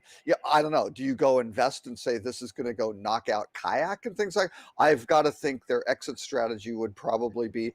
I mean, they sold Hipmunk to Concur, and then Concur mysteriously shuttered it, which I just don't get. I really thought they were going to do something very interesting with Hipmunk and TripIt and some of their travel things to really go, wow, look at what's going on with corporate. We can really do something that's much more efficient. But they didn't for whatever reason. I don't know. Maybe it was the ITA license that was underneath it. I don't know. I was really amazed in one of the articles that came out, and I can't remember which one it was, when they compared the hotel industry statistics to Airbnb or that kind of alternative lodging statistics. And I can't remember, but it was maybe a third of the amount of money in that Airbnb type lodging, which was I thought it was just a little mosquito, in terms of overall market penetration and things like that. From early on. Oh yeah, and it always was going to be, right? And again, the hotel industry, it's patented 4-step process of dealing with disruption. Step 1, ignore it. Step 2, when it is highlighted and pointed at by people who go, look at that, that's something scary and new and different, continue to ignore it. Step 3 is to panic, and step 4 is to complain about it, right? And that's, GDSs, it was like that. OTAs, it was like that. Alternative lodging, you just kind of go down the list of every disruption, and you just go, come on, guys. I mean, the big one always with Airbnb was it's dynamic supply. How the hell does the hotel industry deal with dynamic supply? That revenue management systems still now don't deal. I mean, sure, they have feeds from AirDNA and all sorts of stuff trying to figure it out, but you don't really know during this peak demand period where everybody made their huge margins because they're charging $350 a night for the, for the graduation, for the, graduation week at the Super 8, right? Or whatever. They're making their year that 1 week. All of a sudden, everybody's popping supply in there, and it's taking the top off, right? It's compressing that margin opportunity. That's scary stuff structurally. So let me ask, and I'm going to ask Melissa first, I think, in the sense, do we feel like there's going to be more consolidation of services or these unique one-off things that come? Because, I mean, my phone is a poster child of, oh, dang, because I have hundreds of apps on my phone. Folders with apps in phones that are folders and pages of phones. How many apps do you have on your phone, Lauren? I'm just curious. I'll give you a brief visual example of happiness and joy.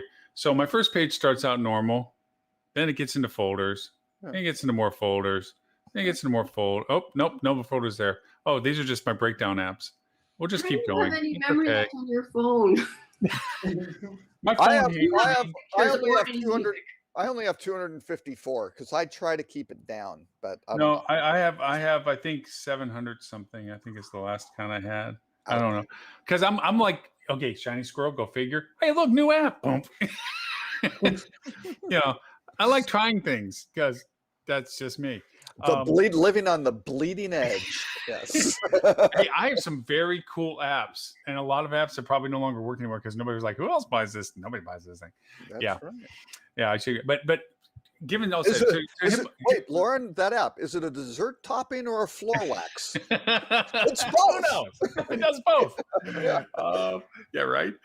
So Penguin comes along, and here's a fractional thing of saying, okay, airline stuff. And to your point, Robert, it might be innovative in a nuanced way of this is a neat interface to it. Adaptability, Google's just going to suck it up, or somebody's going to suck it up and put it into the program. Because Google is doing this stuff. Google isn't good at that, though. Google's really bad at that sort of stuff. They're good at the clean interface.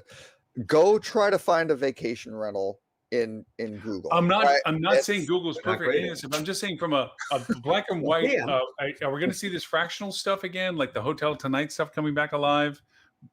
Because now there's business to do. Sam Shank did a great job with Hotel Tonight. UI was fantastic. Just killed everybody. Right? That was a true mobile first, give me the stuff type with kind of a weird business. Oh, you can only get this for tonight, and it's only these hours. And it's then they jumped the shark with then they went to everything. Allow you to put it in there for multiple days. And stuff. But still, the mobile first UI was a very good, and a lot of people, that was their favorite app because it was so easy to use. That gave them good pricing on kind of refined, somewhat curated group of hotels, right? They didn't have a lot of 2-star properties and things like that in there. So you could kind of get the stuff quick and efficiently, and it was tappable, and it worked, and it was relatively fast, and you're on with your life, which is something to be said for that.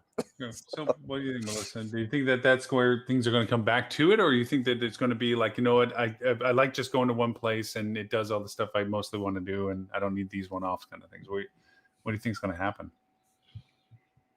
I'll put on my prognostication hat and say that I feel like consumers are getting smarter, and they also want convenience. And I feel like one-stop shopping to get everything is maybe where we're going. But okay. I could be wrong. What do you think, Adele? I definitely think that for hotels like the ones that I worked with that didn't have an app, because we just didn't have enough properties to have one kind of a thing. And why would somebody download something for a place that you may go once or twice a year? But I think that that convenience of having your address and your credit card and everything all together is something that, you know, everybody has to jump on board with if they want to keep, if they want to make it easy for customers to book you. I mean, it still seems like that would be important. It wasn't in the past for us, but I think that moving forward, it's going to be hard to be without that. No. And Dean, by the way, I want to thank on behalf of everyone that you take your camera off so that we don't get the 3D Dean with allergies effect. Appreciate that. The coughing is the very unpleasant sneezing and wheezing. Yeah, we don't need the 3D camera thing today. It's all good. But what do you think? What do you think it's going to be? Aggregation, separation? What do you think? Well, yeah, we all like the convenience of putting everything in one place. You know, that's why we run to our convenience store, grab a gallon of milk for $4 when we could have paid for it somewhere else for cheaper. We got like the convenience, right? And you know that's exactly what you see a lot of these OTAs do. That's their bread and butter, is the fact that, hey, you can book your flight, you can book your hotel, and you can book a concert ticket actually all here on one spot. And we've seen hoteliers that have tried to do it. In fact, down in the Caribbean, it's notorious that you'll see hoteliers on their branded website will do airlines, and you can book your airline. And it's always just kind of clunky. It's always awkward. It works really well. The OTAs do it better. So that's one version of that answer. But the other version of that answer is still that, well, okay, so then, yeah, OTAs have a dominant force. We know that because I can do that all in one place. And yet we see who consumers prefer to book at a brand.com because they know that by booking at that brand.com, I get this is focused on what I am doing, right? This is specifically doing this. Just like if you are a person that likes, what's a good example? Likes a certain type of produce or a certain type of custom grocery store experience. We'll call it that, right? You go to a world market, you go to that type of grocery store to get that experience. You don't just go to the Walmart, which, by the way, I had to be there yesterday, and that was just horrible. Is that a shutter? Did I see you shutter? I mean, just okay. Oh, yes, it was. It was. By the way, if anybody doesn't know, all Walmarts now are really going to the self-checkout model. And I saw this thing on Facebook. Somebody had commented that, hey, Walmart, if I wanted to do this all myself, I'd just buy it on Amazon. Yeah, you would. And yet there I was at Walmart. Did you wear your perfunctory spandex and half t-shirt? You know, I thought about it. It was just, Sorry, I just don't even want to talk about it anymore. Move on. Okay, here's my prediction on it. I think two things are happening in the plumbing, right?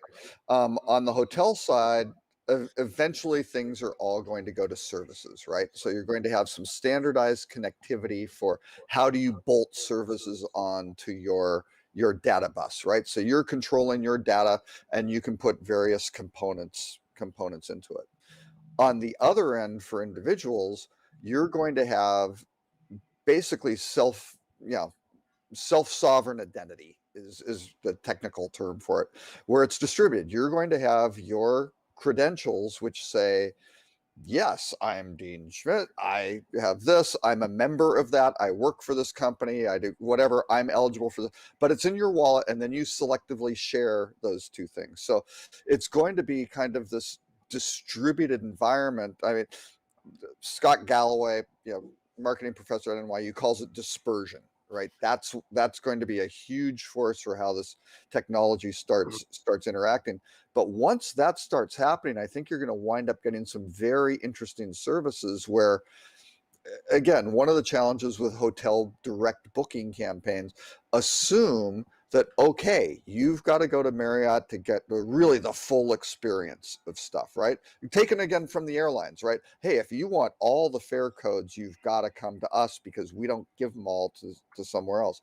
But if you don't really care that much about the brand, that kind of implies, well, boy, then I better go try to, look at Hilton, and I better look at Hyatt, and I better look at Omni, and I better, go down the list. They aren't going to do that. They're going to, if you're brand agnostic, and someone has a good interface and comparable, pricing or interesting stuff that you can do, you're going to go to some aggregator probably because it's easier. Why would you go to Marriott and Hilton and Hyatt just to check this stuff out, or use a meta search platform like a Google or TripAdvisor or whatever you may do to go look for it? So I think you're going to wind up, from a privacy perspective, for people saying, this is my stuff, I'm only going to share a little bit of only the stuff that you need to know now, and then I'm going to pull it back. And the hotels are going to have the ability, and Oracle's finally doing this, to get more open, where you can start interfacing with a lot of these APIs to interact with the rest of the world in a much more distributed manner, instead of these these little incredibly highly walled gardens, right? You bring up a point that I was just going to say. I go back down memory lane a little bit. Remember when phones were being adapted as to what was going to be the next generation phone, and there was this modularity craze was going on for a little while, where you have a phone and you want it to be a camera because you're on vacation, so you I signed up for that. I was so disappointed. That was a great idea, right? Okay, so but it didn't work because the business model sucked, because you only had to buy one phone, and then you buy these little components. But you end up having to pack all these pieces, right? Technology caught up with it, that the phone just got smaller and did all this stuff anyway. So besides from that, remember in Apple iOS where there was a time that what apps are near me, for those that had iOS, where it showed you what apps are being used in the market geographically that you're in. So subway apps, get around apps, unique feature apps were featured as being used predominantly in your area that you're in. There was also something that iOS did, which was emulation, app emulation. And it was going to be the death of apps, because Apple was going to emulate the function of an app. They were literally going to tie in the API, because they had the ability to go to the app itself and make that app temporarily work the way it would work as if you had downloaded the app within using the phone itself. So app sales were going to go away. They quickly killed that idea because it was killing the finance model. But they got a toll gate that takes 30%. It's like that's a pretty big fun that they were going to chop their head off for. Add all that together, and I think, and Melissa, this is a credit to Stuart, I thought that apps were going to go away, because I felt that apps were high price real estate, and for a lot of hotels, it wasn't value proposition for them. You had to be a Marriott to make it worth, and they were doing such a badass job with it at the time that I thought they were just going to kill anybody's interest in doing these things. Since then, even though web-based apps have been able to emulate a lot of what apps could do, push notifications and things like this, apps still have this very unique value that Adele just pointed out. I can go to Disney World and not wear the little rubber armband, which was cool enough when it happened. Now my phone is me. Next thing you know, we're going to be like Star Trek with badges on. It's going to be us, tap, boom. They know it's me, whatever, facial.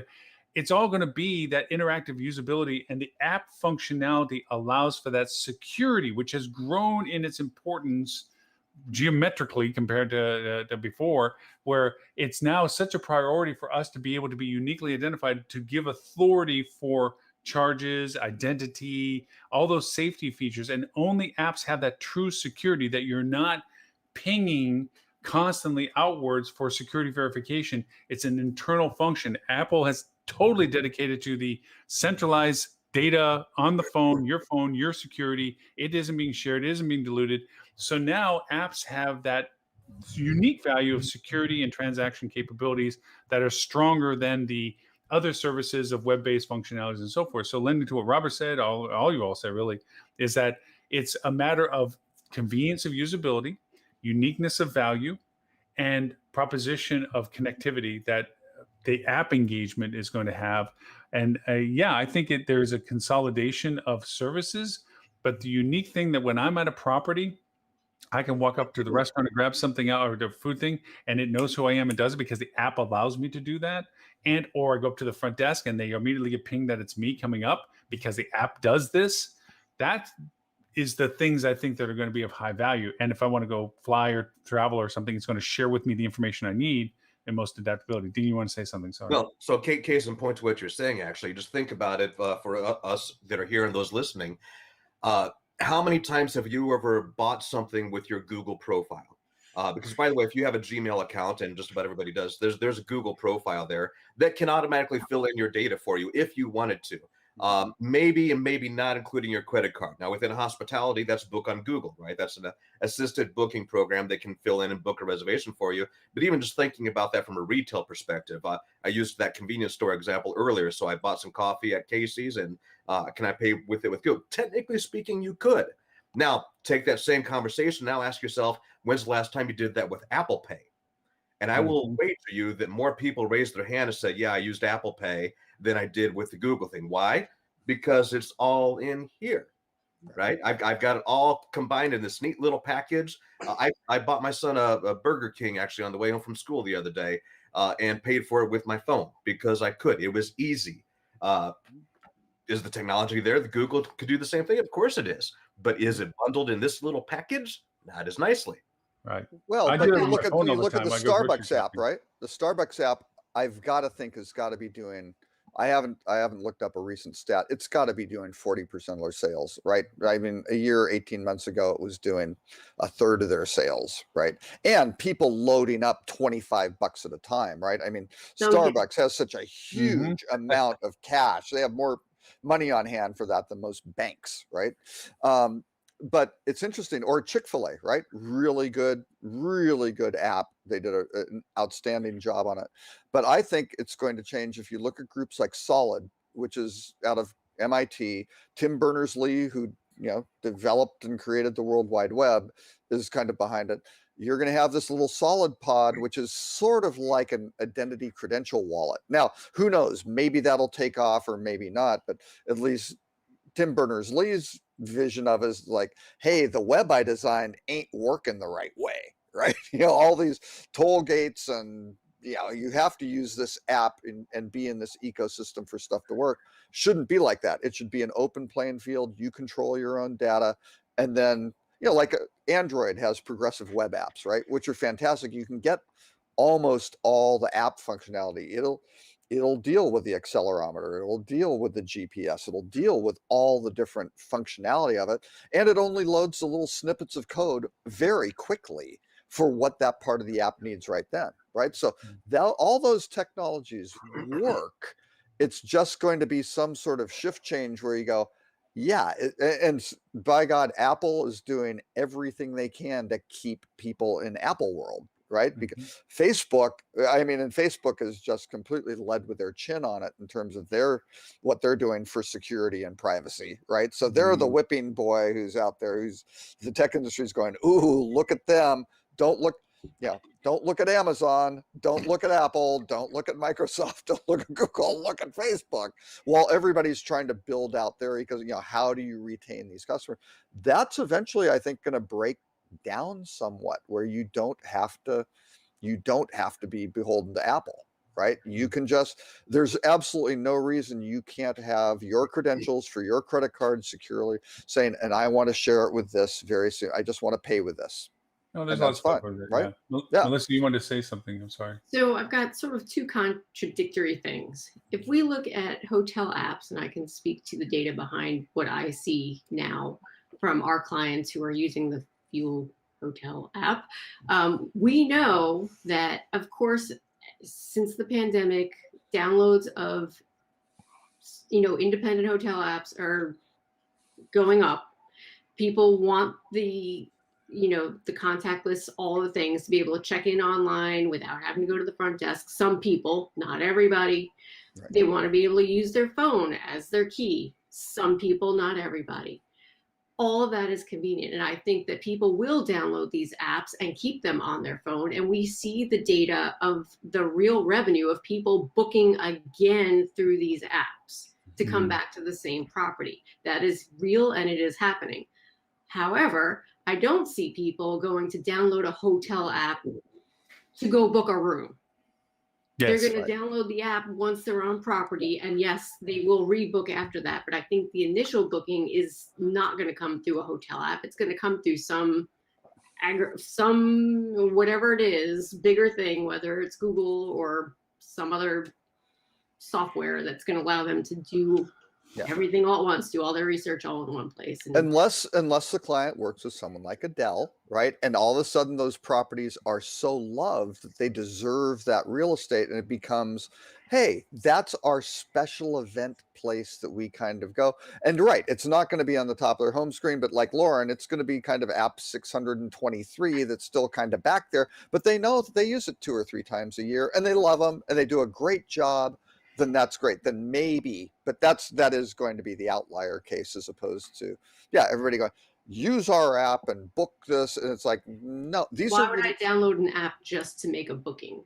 these are relationships, right? In some cases, the hotel's relationship with the client, sadly, it's a one-night stand, literally. And That's Lauren, it. They're gone. And other times it's an engagement and a long-term, wedding, right? They're in a long-term, relationship forever, right? And But would you it's everywhere in hold that between. app on your phone if you go every year? One time. once a year. That's a good listen, question. you might have Yeah. more data on that because that's your world. That's what you do. We do see people are not. We initially thought when we launched this product, we thought one and done. People are gonna get the app, they're gonna stay, and they're gonna delete the app. It's not what's happening. Well, that's Right. Stuart's relationship strategy overflowing into the app design. Okay, so that's Well, let's Hey, take a look. Lauren, I have to ask, how do you not have your apps organized into folders? The OCD part of me just kind of went a little bit. yeah, exactly. Oh my Okay, God, just so what you are know, doing? after the 4th folder of the same name, I lose track of where they are. I'm like, screw it. It's all a free for all on my screen. I just got to go to the screen, without. I've got my Android. I've got 3, and I've got some boxes, right, for like calendar and notes and things that are taking up some space. 1, 2, 3. That's it for 250 apps. Amateur. They're all there. Amateur. They're in. Well, yeah, but if I go into there's my OTA folder, right? I got a lot of those. I've got my direct hotel company folder, and so. Hey, They're let me all add just there. one other small thing. Look at how many unread emails I have so far. Oh, that's- I've got a Why lot. would you Okay. show me that? Whoa! What was that? What's your number? Did you know they could put that big of a number on that little box? I don't think you knew you could do 112,000 on that. I couldn't Oh, function. you beat me. Well, that's I only got probably for the 89,000. email address that you use to sign up for things, that one that you don't actually read every day. I'm that guy that says pick a card, any card. 112,000. Wow. There's a thing called archiving, Lauren, and Yeah. filtering. Oh, that's after and, archiving, dude. oh, I have actually, this there's really cool wait. program called Maelstrom. I purge hundreds of thousands of Oh, emails. Like per Unroll month Me. on It's this like thing. Unroll Me, right? Or you can unsubscribe on all this Yeah, stuff. well, right. not just unsubscribe. I just purge them because I'm Not I'm- unsubscribe, Lauren. Get a little app like No, Unroll no, Me where I'm- you can I'm- just I'm go, an email get me off subscription of that. No, I just like, oh, we got to have it for me. Let me sign up. Or okay, here's another pro tip. I use my Gmail account for that. So it That's is a really little, good. I got or half a a dozen second. Gmail accounts, mind you. Oh no, well, and I don't use Gmail. I actually use a secondary Rockcheetah account, but every single hotel loyalty program, right, that I'm in goes to a separate account. And it is a little Okay. kludgy. It's not my like Robert at Rockcheetah. It's different. Oh yeah. And so it's a little, weird, but all the stuff's so there. I don't Hotmail get all the accounts, spam. Yahoo It's great. accounts, Google accounts, Gmail accounts. Yeah. I got, and then they're all categorized for different things. It's just everything about clients and so forth. I want to have all the alerts and everything else like this because Ooh, not I keep- alerts. Not Oh, yeah. alerts. I keep them all in there because a lot of times there's nothing worse. We all know client calls up. What the hell is this? What do you mean? What are you talking about? Boom, boom. I can go right away, see what it is that they're talking about. Going, oh yeah, that's because of such and such. Or dang, that broke, didn't it? rules. We were talking about regex. You can set up certain rules to get those into other folders. Rules. And We don't need no stinking Oi, rules. oi. Yeah. Dean, I agree. The OCD part of me just goes, can't do that. Oh, dude. Hey, listen, we're getting to a point we need to talk about the Boop and the Rutrow. I think would be good because they're both good. Oh, you like that? The Boop The video, yeah, video. Come on, that's like, yeah. You know, I love anything that's related to value proposition of videos. I think that they're not done enough. I don't think that we don't solicit them enough. I don't think we use what's in our market enough, by far. And there's some really amazing videos people are taking that are more than willing to get the extra audience by just saying, "Can I share this?" Yes. You know, always get the rights. Let me say that. The Boop though, these are theatrical, 34 theatrical releases though, as opposed to just the videos that people are doing. Yeah. But yeah, it's, you know, I just thought I always like on the Boop to have kind of something that will be a complete time suck for people. But you know, there are 34 travel related movies where you kind of go, yeah, Crazy Rich Asians is a really, really interesting, great look at Singapore, right? Or And I booked Midnight in Paris, after right? reading that trilogy. Yeah. I did. You know, I was a little disturbed. I could say that I had seen 10 of the 34 movies that were on that list. And unfortunately, one of those 10 included Pee-wee's Big Adventure. So, yeah, there's that.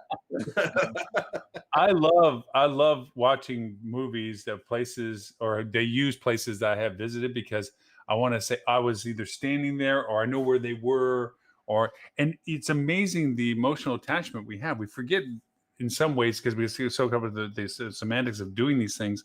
There's the emotional attachment that we represent as an industry.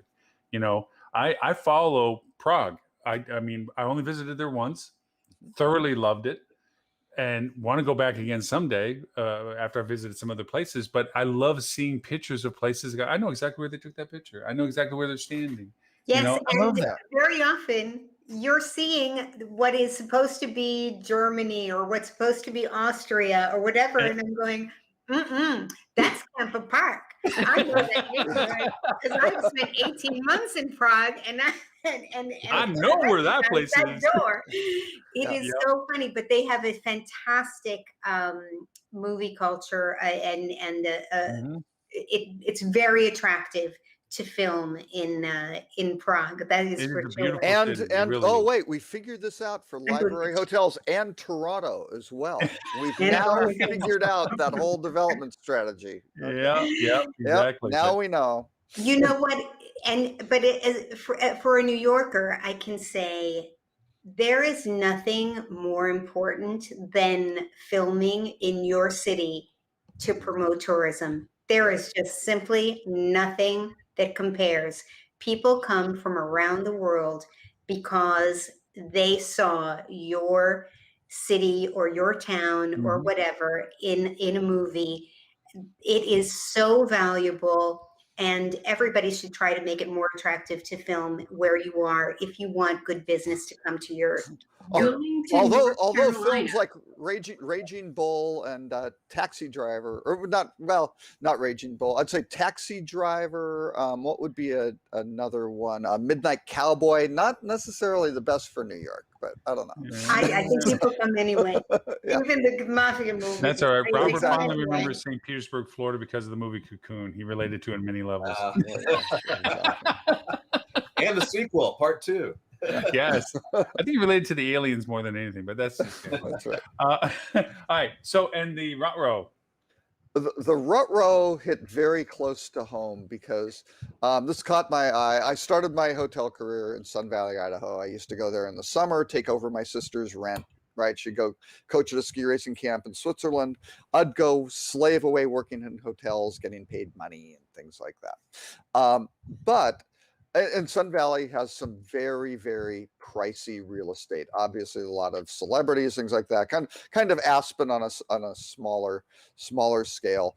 But I thought this was just, as out of Architectural Digest, a very interesting thing, talking about real estate assets which are going from $800,000 to like $1.5 million, and these are not. Well, technically, they aren't ski in, ski out condos. These are well-to-do people deciding to have ski lockers at the base of the mountain in what was an older, kind of rundown condo, which was legitimately kind of a ski in, ski out capability, which is very rare and doesn't really exist at Sun Valley. So what are they doing? They're buying little studio condos and things like that for $800,000 so they can put their skis in there and just pick them up and then get on the slopes and get back and leave them. And there you go. So who knew? The reason why I thought it was interesting is a couple of things. Is being here in Southwest Florida, real estate, as in a lot of places, I'm not exclusive to when I say this, is crazy. Yeah. But it also changes the dynamics of hotel demand in ways that we haven't really seen represented yet until we see people begin to travel. Because of the shifting of economies and populations, hotels that were roadside or in a sleepy little tertiary market kind of thing are now different in perspective, because for the people that say move down here, they have family or friends visiting and they may not have the capacity to actually host them at their home, or may not have the willingness to. That little hotel around the corner or motel around the corner even, is now have a whole different market set to it than it had even from its inception. Now there's a whole different interest in the market for people coming to it that was never built for. And they probably, if they just kept rinse, washing, and repeating their marketing strategy from before, don't even realize, unless they're aware of the people walking the door, the changes that are happening around them as to whom they should market to. But, now you might be marketing to much more affluent demographics, not because you're an affluent demographic hotel. It's you're in an area now that has affluent demographics that people are visiting to, and they need a place to stay. They're not going to stay there other than sleeping. They're going to be with their friends at their house or doing on the boat or whatever, but they need a place to go sleep that isn't at their friend's house. Right. So they're going to want to stay there. It's that request to reevaluate your marketing strategy and say, are we still getting the same people? What people are we getting, and how different are they, and where are they coming from in differences? Because there's a lot of these things that are changing very quickly as to the demands to these hotels and stuff. And right now, if you have a hotel anywhere near a beach in Florida, you're sold out. Well, and this crazy thing though, I mean, the great example was Tom Ford, right? Had a studio little condo in a relatively dilapidated sort of building, but great location. Redid it, floor to ceiling. Guy's a great designer. Puts it on the market for $950,000, right, for a ski locker. But you can get a Tom Ford designed ski locker, and I don't know who you tell and who that just makes you feel great about, or you just go in and you're putting on your boots and grabbing your skis and going, wow, this is a pretty nice surrounding. You realize for 99.9% of the population be like, you are a crazy fool for spending that kind of money for something silly to just hold your skis. But that 1/10 of 1% would be like, you only need wow, one I'm person. impressed. Yeah, that's always the joke. That's always the joke, right? If you're ADR, all you got to do, is sell one room for $1 million, right? So, you only have to do that every week or every month or whatever, and you've made your year. Kind of like that, right? So, so maybe that shouldn't have been the rut row. Maybe that's like the dream of every hotel developer. I don't know. Occupancy of 1%, is that it? Yeah. Well, but on this, literally the entire complex, and that place has been there for years. I mean, it was built, I think, in the 70s or something like that, right? Wow. And I mean, these things were just kind of run down, and nobody really, kind of like a little white elephant type thing. And and it wasn't like a developer went and did these. This just happened organically from the people. I think you're going to find a lot. Oh, that's a good idea. I'll go get a ski locker there, and it's how much? It was probably like, $50,000 for a studio versus $150,000, $250,000. Yeah. I think that we're going to find a lot of things like this as we don't know the total impact on our society in general, that there's going to be a lot of people that have the means to make places that were not even considered to be on the map. They're going to pick a place somewhere that, because of whatever rationale reason of being distant from everybody and or wanting to be, for whatever purpose, and then all of a sudden that place is the spot that everybody has to be at. Sun City was a dot on a map before all of this happened, and not real. I mean, go back 50, 60, 70 years, but about the time that you were born, Robert. It was a sleepy little village in the middle of nowhere. I was born in the 50s, as a matter of fact, 59. Watch it, buddy. Just like picking on the age thing. All right. Was there anything that anybody wanted to make sure we had thrown into the dialogue today that we did not get to in some capacity? Can I air a marketing grievance? Sure. Hey, I love grievances. Bring it on. Okay. A client sent an email to our team earlier this week in asking us about the Condé Nast Reader's Choice Awards that have launched. And he was asking us if there was a way to get a direct link so that their guests could go vote for his hotel. So instead of just going to /vote, could you at least get to the hotel's page? So in trying And give to it to investigate Fiverr, this, obviously. Yeah. trying to investigate this question, I go to the website. I have to first create an account, which I tried to do via the Facebook login, which it then said, sorry, you can't use the Facebook. It's only available if you're on the app. So then I had to go use an email. So I used my Fuel email. I logged in. I go navigate to the hotels page and I start going through this process just to see what it is. And it pops up with a big green screen, says like, get started. Search, what are you looking for? And on the left-hand side, it says location. On the right-hand side, it says hotel or resort. So you would think maybe you start with the location, right? Oh, but wait, you should read the pro tip. This literally says it on the pop-up screen. Pro tip, try searching for name only before location. Okay. That's my user experience awfulness. And by the way, no, the answer was no. I can't give you a direct link to anything. Right. So good luck getting your consumers to vote for your property. So fine, I've now gone through this process. That day and every day since, I have now gotten multiple emails from Condé Nast that are ridiculous. Like I'm talking 3-4 emails in one day from them with garbage. Mm-hmm. This is not how to treat your consumer. No, it is amazing.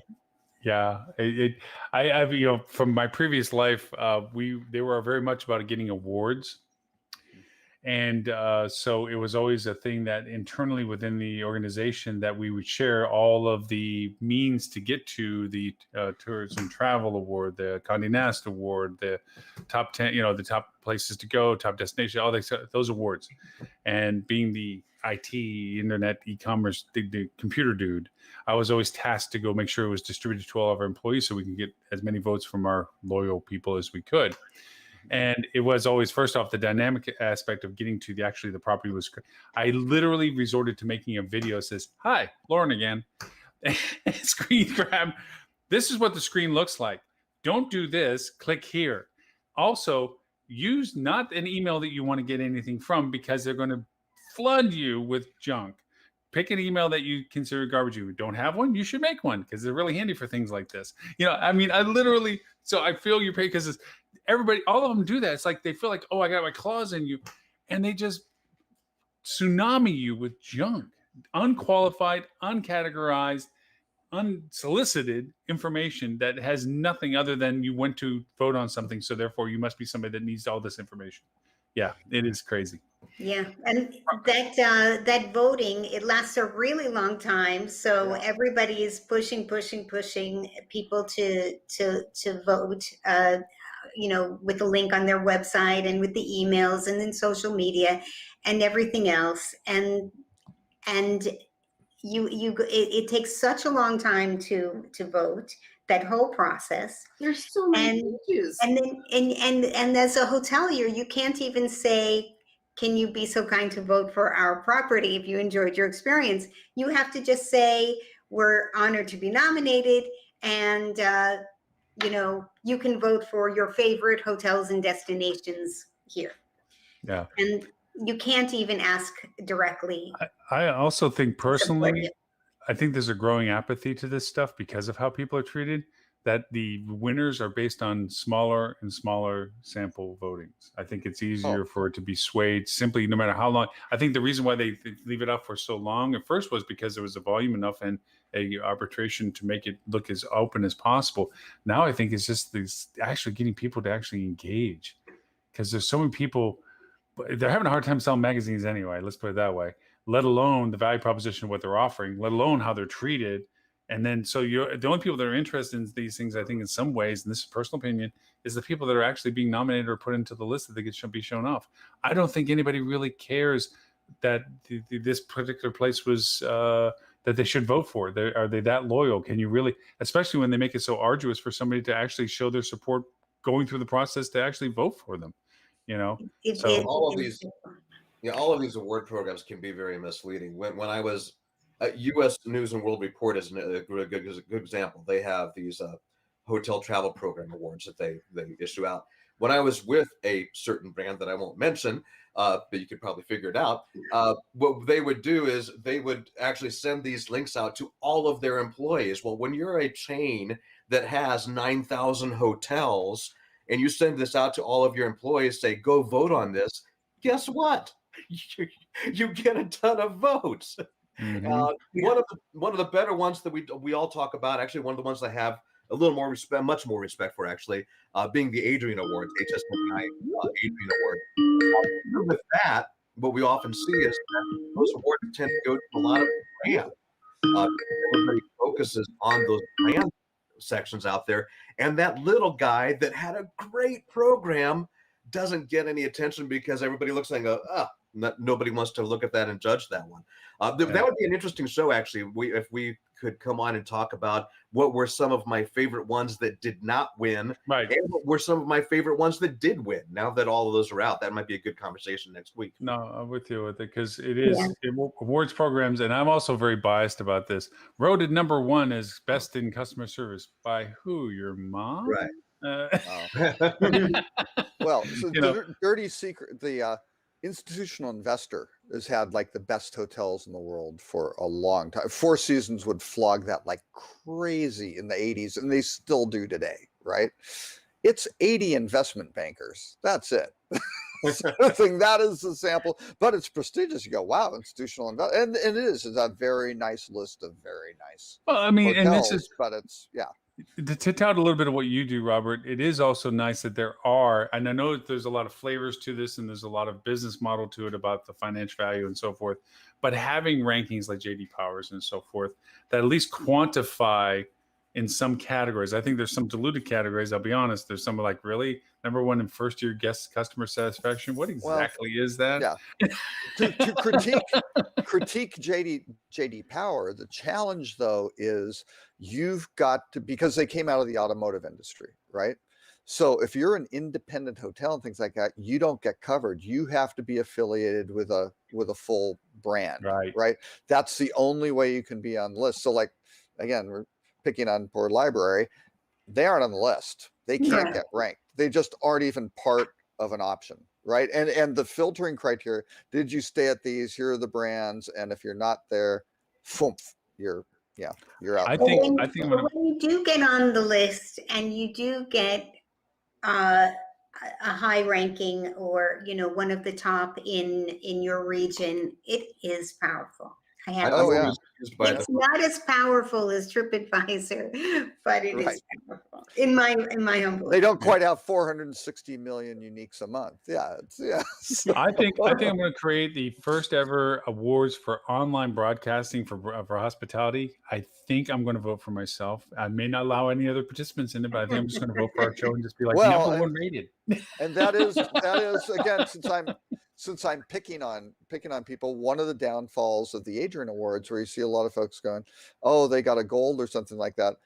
There are individuals, because again, the judges kind of pick what they want to vote for. And the folks who get in there earlier, I'm not saying that there are concerted efforts to make sure the kind of friends and relatives vote for your stuff, but all of a sudden these guys are getting a bunch of golds that don't necessarily. I mean, honestly, I've seen, and I've been a judge for many, many years.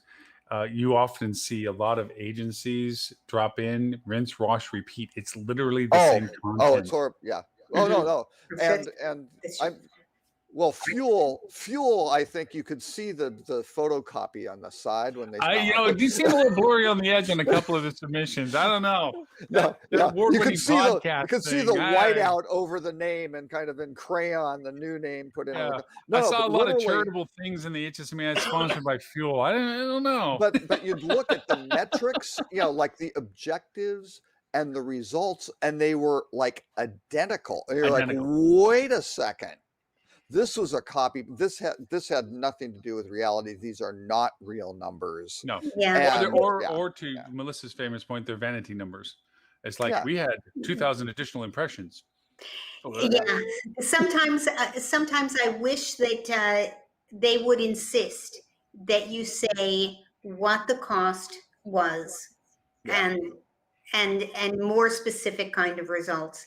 I think it's an easy solve for them.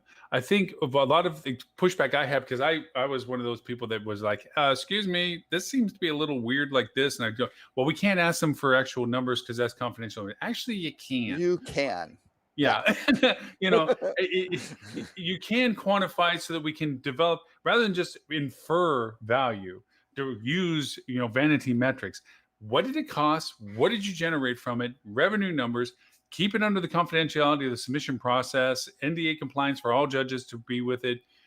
Either that or quantify the judges with it as being non-abusive, non-responsive, whatever, and have it in the criteria that you could actually make accurate assessments as to the value proposition of the submission itself, rather than, as it's running right now, anybody that wants to volunteer that's within the organization to be a judge is allowed. And it can be a matter of who you see. It can be how early you submit. And also, having the fact that sometimes there's blanket submissions, same submission, multiple categories. Let's just shotgun this stuff and see if it sticks anywhere. And sometimes, because of the amount of submissions, it can also boil down to just getting one judge's vote puts them into a category of win, because others didn't even get judged on because they weren't interesting, or, as to your point, they weren't big enough. And they just didn't get judged, and therefore they didn't even have a chance to be in there. Well, it's a whole SEO. Yeah. It's the SEO of naming the project too, I think, is the if you can make sure categorizations yeah. Well, now that we bashed the bejeebers out of that, it's still, for all of those things, it's still an amazing representation of efforts. There's some amazing representation of things that are done in the industry. Mm-hmm. I do hope that as things have reemerged, that there's success stories that can get shared so they can be recognized for what they are. But to Dean's point, give me everybody. Let me hear the stories, because there's some. I remember just from the times I judged. I didn't judge last year, I'll be honest.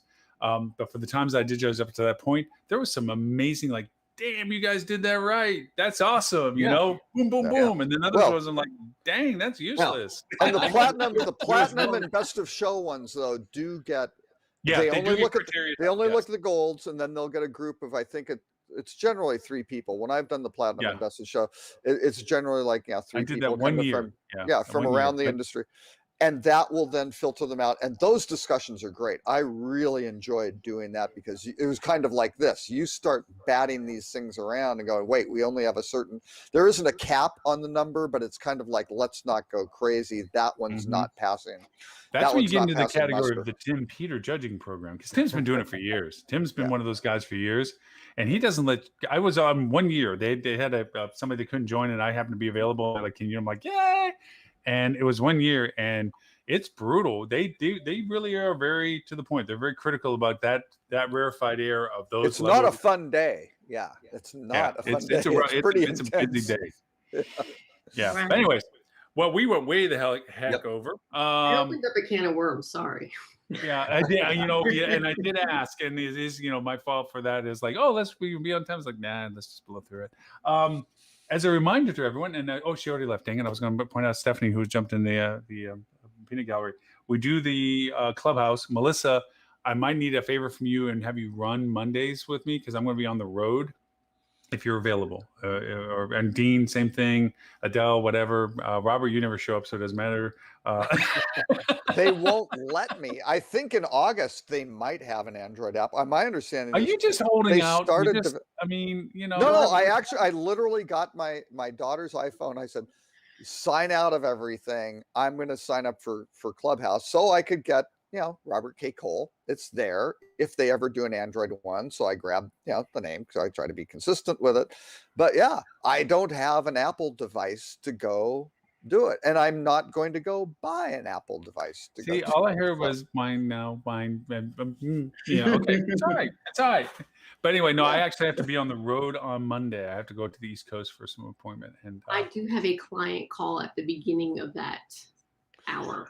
I might drag Dean Uh-oh. into this, Adele into this. I'm going to ask I think Stephanie if I'm- she can run it. I'm going to be there to start it, then for whatever worth in that sense.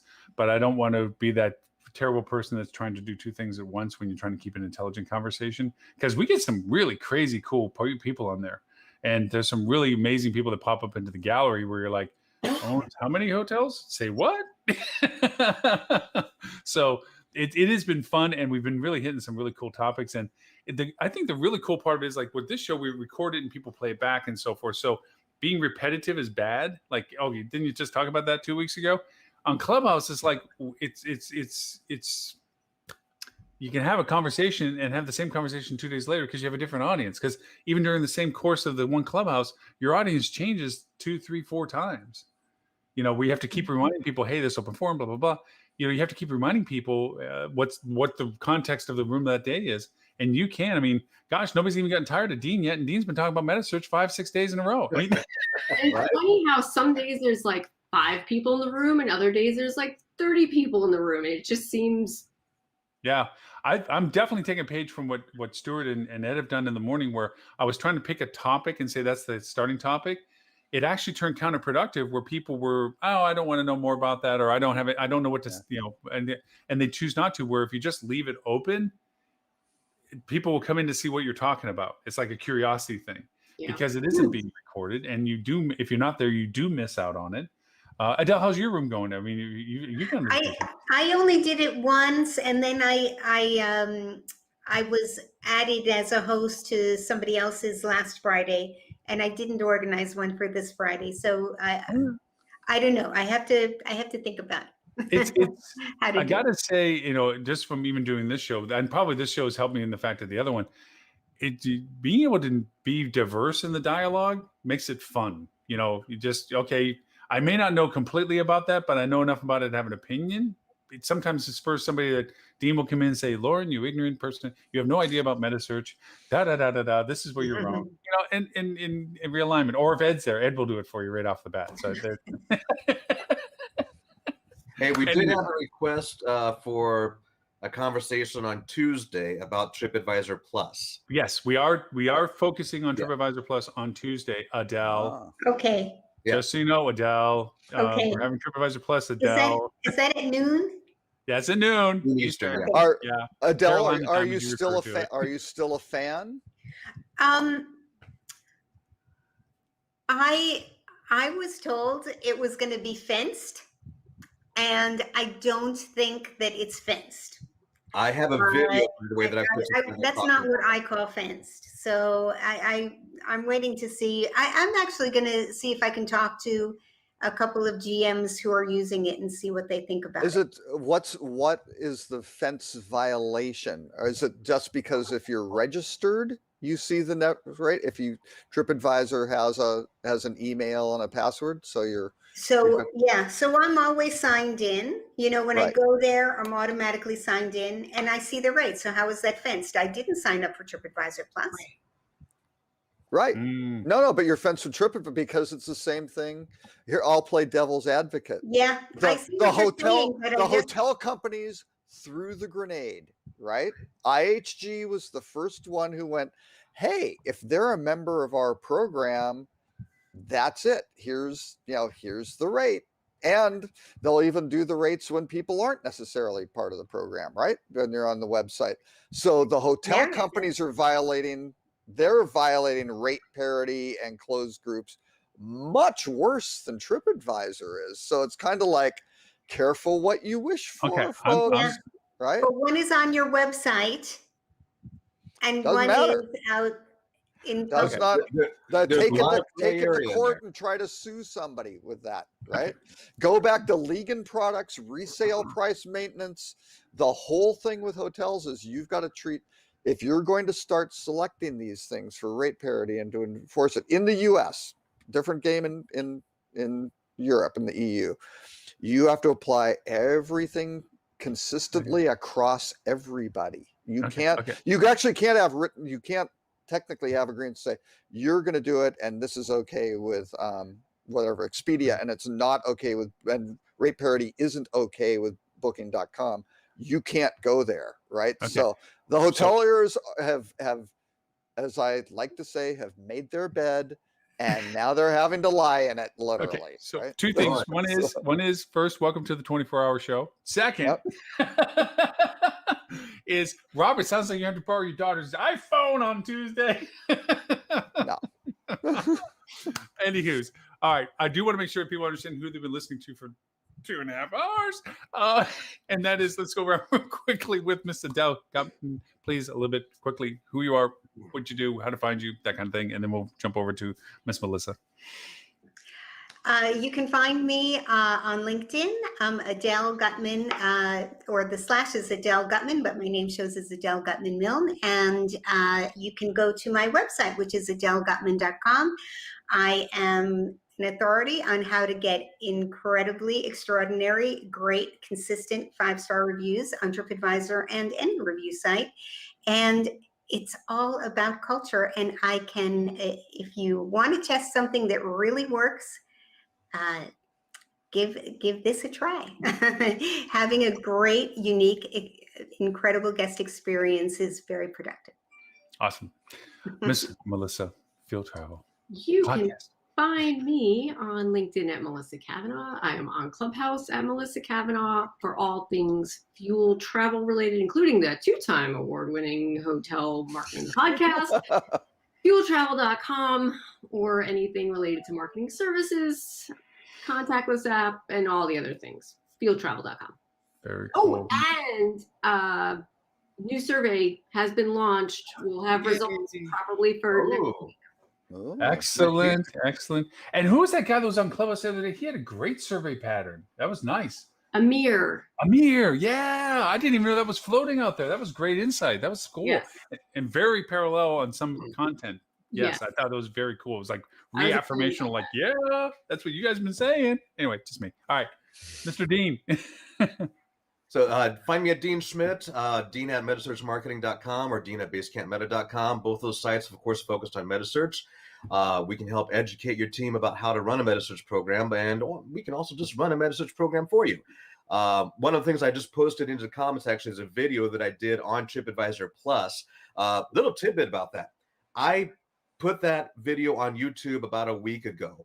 I did not, I left it as open to public. So it's public, open, it's not restricted in any way, but I did not publish it anywhere. I didn't put it on LinkedIn. I didn't put it on Facebook. I didn't even put it in here until just now today, actually. And it, in spite of that, has more views than some of my other videos that I did publish. Moral of the story is people are wondering about this TripAdvisor Plus. So that should be a great conversation on Tuesday. Watch that video in advance of it and come with questions. Or you can find him at the local Circle K using his Apple Pay card. Just anyway. Could happen. Mr. Robert K. Cole. Find me, Robert.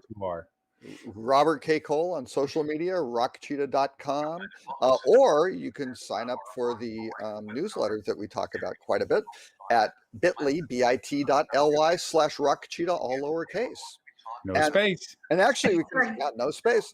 And actually, I can ask Melissa for these open rates. I mean, I got about a 40% open rate, which is good, and the click rate's about 55%. Is that pretty good for a newsletter? That's pretty phenomenal. Yeah, it does okay. Now I just have to figure out how to only to 5 people, but the 5 people love this thing. Hey, there are 475. I haven't cracked 500 yet. But hey, today I had 3 new subscribers and 1 unsubscribed, so that's okay. So your mom, who was a holdout, finally signed up. That's good. That's good. Yeah, exactly. Yeah, I don't know. I do like to look through, the who subscribes and unsubscribes, and of course with I shouldn't tell people this. The tracking, of course, like I use MailChimp, right, is just crazy. You can go, wow, so and so clicked a lot of times. Or the people on the show who go, oh yeah, I looked through that. It's like, oh no, you didn't. No, you didn't. Now I just, for the record, cut and paste all that link. So yes, and I purge off your tracking because you do. Link. Yes, I do. Yes. I vulture that. So with that in mind, for those that would like to replay this very short, brief show episode today, you can go to hospitalitydigitalmarketing.com/live. And you can look for show number 296 and all previous 295 shows. We also do a podcast, Hospitality Marketing. Adele also has a podcast, which is for reputation management. And for Dean, he also has a podcast, which is about MetaSearch. We also have 2 other podcasts, which is on sales and also on revenue management. We also do the Clubhouse Monday through Thursday at noon for those who have the app and who are not Android aficionado snobbies like Robert and wish to have it on iOS, that they can go to it and listen to. We have an open dialogue very similar to this show, and it's a lot of fun. So please join us for that as well. So with that in mind, thank you everyone for their time today and their listening viewership. And we'll see everyone next Friday, 11:30 a.m. or if you're in Clubhouse at noon. And then Tuesday will be our wonderfully dull topic on TripAdvisor Plus. So Have a great weekend. bye, everybody. Cheers.